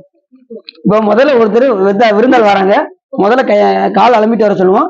2வது உள்ள வந்து தண்ணி கொடுப்போம். 3வது என்ன செய்யும், உட்கார சொல்லுவோம். வேற சாப்பிட சொல்லுவோம். வேற குளிச்சுட்டு வர சொல்லுவோம். குளிக்கிறது. அதுக்குதான் இந்த 3 பாத்திரம் சாமிக்கு கொடுக்கறதுக்காக அந்த இதை வச்சிருப்பாங்க. முதல்ல வந்து பரிவார தேவிகளுக்கு, 2, 3, 4 வந்து சாமிக்கு. அது வந்து சாமி உள்ள வரவும் அவர் கால் அலம்புறதுக்கு, அதுக்கப்புறம் சாமிக்கு தண்ணி கொடுக்கறதுக்கு, அதுக்கப்புறம் சாமியை குளிக்கிறதுக்கு அந்த இதில் கொடுத்து அதுக்கப்புறம் அபிஷேகம் எல்லாம் பண்ணி செஞ்சு அதுக்கப்புறம் இந்த மூணாவது பாத்திரம் இருக்கு பாருங்க, அதுல இருந்து சாமிக்கு தண்ணி கொடுக்கணும். சாமிக்கு நெய்வேத்தியம் ஊட்டினதுக்கு அப்புறம் அந்த மூணாவது பாத்திரத்துல இருந்து சாமிக்கு தண்ணி குடிக்கிற தண்ணி குடிப்போம்ல, சாப்பிட்டதுக்கு அப்புறம் தண்ணி குடிப்போம்ல, அது மாதிரி அந்த பாத்திரத்துல இருந்து சாமிக்கு தண்ணீர் கொடுக்க. இதே போல முனிவர்களுக்கு அந்த சவுனக முனிவர் செஞ்சாராம். இந்த அறிக்கைகள்லாம் வச்சு முனிவர்கள் தவத்துக்கு சிறந்து விளங்கிய காரணத்தினால், அவர்கள் எந்த நேரமும் சிவத்தை சிந்திக்கின்ற காரணத்தினால் அவர்களை சிவமாக பாவித்து இந்த சவுனக முனிவர் என்ன பண்ணாரு, இந்த அறிக்கையங்கள் எல்லாம் அவருக்கு கொடுத்தார். கதை புரியுதா? இப்ப இவ்வளவு நேரம் என்ன செய்திருக்கோம், அந்த நைமிஷவனத்துல இந்த முனிவர்கள் எல்லாம் போனார்கள். அங்கே சவுனக முனிவர் இவர் அத்தனை முனிவர்களையும் உபசரித்து அங்கே தங்க வைத்தார். அந்த அந்த ஆசமனம் பாத்தியம் அறிக்கையும் இதெல்லாம் கொடுத்து அவர்களை உபசரித்து அங்கே இருக்க வைத்தார். அந்த நேரத்துல கண்டிகை நீரு மெய்யிடை கவின கட்டு செஞ்சடை ஒளி வாய்ப்ப பண்டரும் சுருதி கடவெல்லாம் கடந்த பராசரன் மதுரைதார் தமிழ தொண்டரில் தலைமை சூதலாம் எய்தி தோமரு புராண வாயிலாய் விண்டுவின் வடிவாய் வந்த பளிச்சிமை மயிர் புலக நின்றார். இப்ப யாரு போனா, இப்ப பராசரருடைய குமாராக வழங்கக்கூடிய வியாச முனிவர் திருவடிகளை வழிபட்டு சூத முனிவர் அங்க வந்தாராம். இப்ப இந்த கதையை நல்லா தெரிஞ்சுக்கோங்க. இது சுகமுனிவருக்கு வியாச முனிவரை சொன்னதுதான் இப்ப யாரு சொல்ல போறா, இந்த கதையை திருச்செந்தூர் புராணத்தை நமக்கு சூத முனிவர் சொல்ல போறாரு. இப்ப இப்ப இப்ப யாரோட குமாரன் சொன்னாரு, இந்த வியாச முனிவர் யாருன்னு சொல்றாரு, பராசருடைய மகன் வியாச முனிவர். அந்த வியாச முனிவர் எப்படி வந்தாரா, கண்டிகை நீரு, பொதுவா முனிவர்கள் வந்து அப்படிதான் இருப்பாங்க. எப்பயுமே கண்டிகை இருக்கும், நீர் இருக்கும், அப்புறம் மெய்யடை கவின, அதாவது திருமையில எப்பயுமே அது விளங்கி கொண்டிருக்கும், அப்புறம் செஞ்சடை இருக்கும். முனிவர்களுக்கு எல்லாம் சடை இருந்தாதான் அவங்க முனிவர்கள், இல்லைன்னா நம்ம என்ன செய்ய மாட்டோம், முனிவர்களே சொல்ல மாட்டோம். செஞ்சடை ஒளி வாய்ப்ப, அந்த சடையில வந்து ஒளி விழுருமா முனிவர்களுக்கு. சில பேர் தியானம் பண்ணாங்கன்னா பின்னாடி என்ன வரும், நான் நிறைய திரைப்படத்துல பார்த்திருக்கேங்க. உடனே எல்லாரும் எழுதிவாங்க, திரைப்படத்துக்கு போயிடுவாங்க. ஆமாங்க, ஒரு ஒளி வட்டம் பின்னாடி தெரியும். புரியுது? அந்த மாதிரி அவங்க ஒளி மிளிருமா, அந்த சடையினால அவர்களுக்கு ஒளி மிளிரும். அப்படிப்பட்ட பராசருடைய குமாரனாக வழங்கக்கூடிய வியாச முனிவருடைய திருவடிகை மலரை வழிபடும் மாணவர்கள் தலைமை பெற்றவர் இந்த சூதமாமுனிவர். அப்ப வியாசருடைய மாணவர் தான் யாரு, சூதமாமுனிவர் என்பது நமக்கு நல்லா தெரியும். அப்படி நின்ற சூதமாமுனிவனை காண்டலும் நெஞ்சில் ஒன்று அன்பில் அறிக்கை முதலான உதவி. அதே மாதிரி அவருக்கும் என்ன செஞ்சாங்க, இந்த அறிக்கையத்தை எல்லாம் கொடுத்து வரவேற்றார்கள் சூதமுனியை. அப்படி வரவேற்றதும் மூவரு புராணத்தினோடு இப்ப வந்த விஷயத்த சொல்ல வர்றாரு. இப்ப இந்த முனிவர் எல்லாம் பார்க்க யார் வந்தா, சூத முனிவர் உள்ள போறாரு, அத்தனை முனிவர்கள் இருக்காங்க, அதுக்கு தலைமையா இருக்கக்கூடிய சவுனக முனிவர் இருக்காரு. இப்ப இவர் உள்ள போனதுமே என்ன விஷயமாக வந்தீங்கன்னு சொன்னது இவர் சொல்றாரு. உரைத்த பின்னரும் மூவரு புராணத்தினோடு, மூவரு புராணம் மூவாயிரம், எத்தனை புராணம், 3018, மூவரு புராணம் தான் 18 புராணம். புராணத்தினோடு பறித்த மான்மிய தலங்களுள் ஆவணூறு பலனும் எல்லா விதமான பலனையும் அளிக்கக்கூடிய விரித்த தீர்த்த உண்மையும் மேன்மையும் விளம்ப தரித்து உள்ளோரும் மின்னும் வேண்டுவ இன்னும் சாற்றுமால்.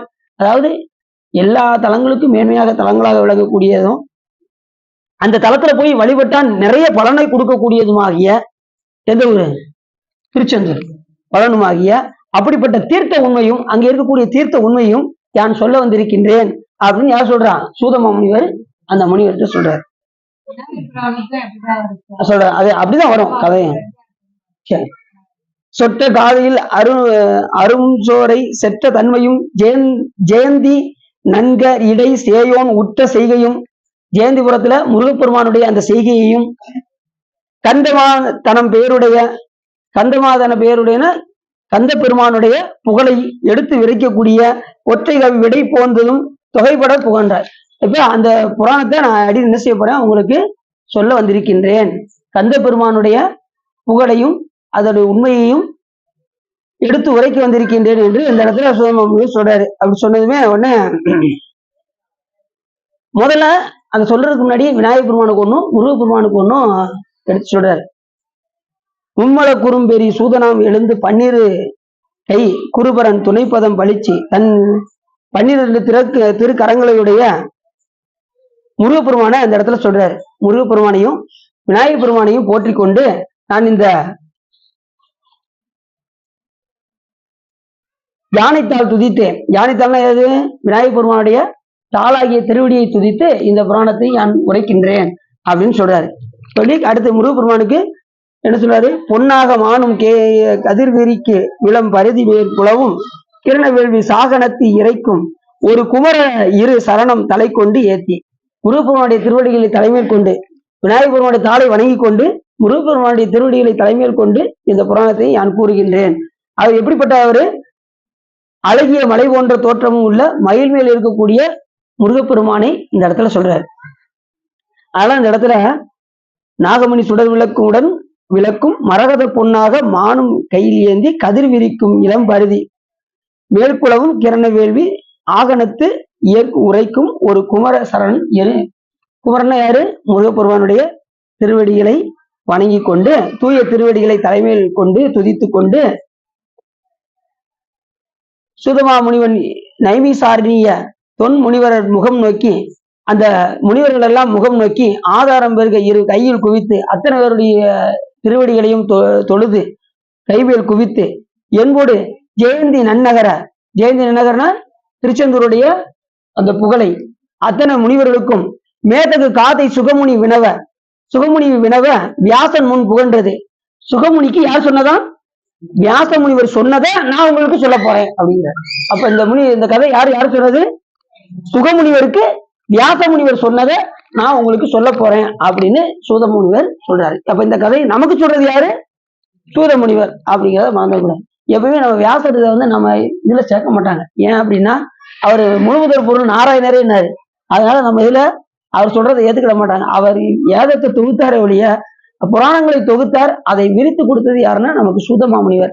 சூதமுனி சொன்னதை மட்டும்தான் நம்மளுடைய சைவ புராணங்கள்லாம் நமக்கு ஏற்றுக்கொள்ளும் என்று நமது அருளாளர்கள்லாம் சொல்லியிருக்காங்க. அதனால அவர் சொன்னதை நான் உங்களுக்கு சொல்ல போறேன் அப்படின்னு இந்த கதை சொல்றாரு. இதுதான் முதல் அத்தியாயம். என்ன அத்தியாயம் பார்த்தோம்? அந்த நைமிசவனத்தில் சூதமுனி உள்ள போய் சென்று இந்த புராணத்தை சொல்ல போறேன்னு சொல்லியிருக்காரு. இதுதான் கதை, முதல் அத்தியாயம். அடுத்து நம்ம வந்து வியாசர் சுவருக்கு உபதேசித்த அத்தியாயத்தை பத்தி நம்ம தொடர்ந்து என்னைக்கு பார்க்க போறோம்? திங்கக்கிழமை பார்த்துறோமா? அப்படியா? அப்ப செவ்வாய்க்கிழமையா?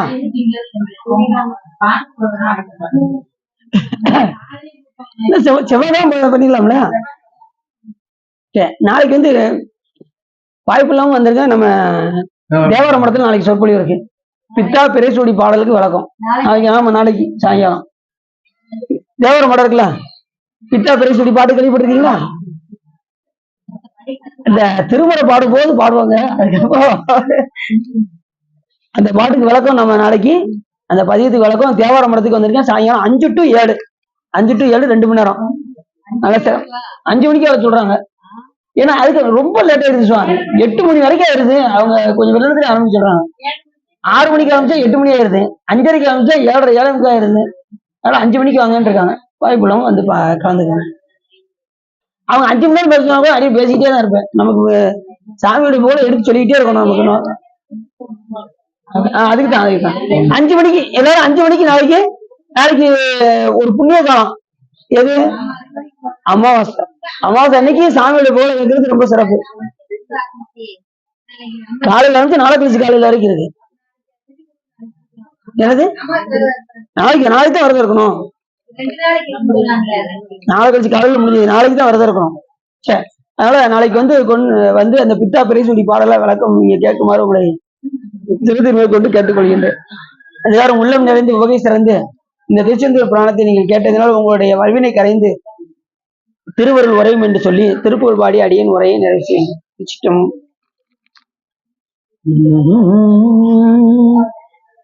தண்டையணி வெண்டையும் கிண்கிணி சதங்கையும் தன்களல் சிலம்புடன் கொஞ்சவே நின் தந்தையினை முன்பறிந்து இன்ப உரி கொண்டு நின் சந்தமுடனிந்து நின் அன்பு போல கண்டுர கடம்புடன் சந்த மகுடங்களும் கஞ்சமல செங்கையும் சிந்து வேலும் கண்களும் முகங்களும் சந்திர நிறங்களும் கண்குளிர எந்த முன் சந்தியாவோ குண்டரிக ரண்டமும் கொண்ட பகிரண்டமும் பொங்கியல வெங்கடம் கொண்ட போது பொன்கிரிய நெஞ்சிறந்தெங்கினும் வளர்ந்து முன் குண்டரிக தந்தையும் சிந்தை கூற கொண்ட நடனம் பதம் செந்திலும் எந்த முன் கொஞ்சி நடனம் கொள்ளும் கந்தவேலே கொங்கை உற மங்கையும் சந்த மனம் உண்டிடும் கும்பமுனி கும்பிடும் தம்பிரானே. கைலாய பரம்பரை சிவஞான போத நெறிகாட்டும் என்னை பயில்வாய் மெய்கண்டான் சந்ததிக்கோர் மெய்ஞான பானுவாயு குயிலாரும் பொருள் திருவாவுடுதுறைவாள் குரு நமச்சிவாய தேவன் சைலாதி மரபுடையோன் திருமரபு நீடூழி தனகமாதோ வான்மையில் வளாது பெய்க மலிவளம் சுரக்க மன்னன் கோன்முறை அரசு செய்க குறைவில்லாத உயிர்கள் வாழ்க நான்மறை அரங்கள் ஓங்க நற்றவம் வெள்ளி மல்க மேன்மைகள் சைவ நீதி விளங்குக உலகமெல்லாம் வையம் நீடுக மாமலை மண்ணுக மெய் விரும்பிய அன்பர் விளங்குக சைவ நன்னறிதான் தலைத்தொங்குக தெய்வன் திருநீர் சிறக்கவே ஆறு தடந்தோல் வாழ்க அறுமுக வாழ்க வெப்பை குருசை தனிவேல் வாழ்க குக்குடம் வாழ்க செவ்வேல் ஏரிய மங்கை வாழ்க யானிதன் அணங்கும் வாழ்க மாறில்லா வள்ளி வாழ்க வாழ்க சீர் அடியாரெல்லாம் வாழ்க சீர் அடியாரெல்லாம் வாழ்க சீர் அடியாரெல்லாம் அழகம பார்வதி பதையே என்னால் சிவனே போற்றி வெற்றிவேல் முருகனுக்கு சிற்றம்பலம் தில்லையம்பலம் பொன்னம்பலம் அருணாச்சலம் ஏழாம்பரம்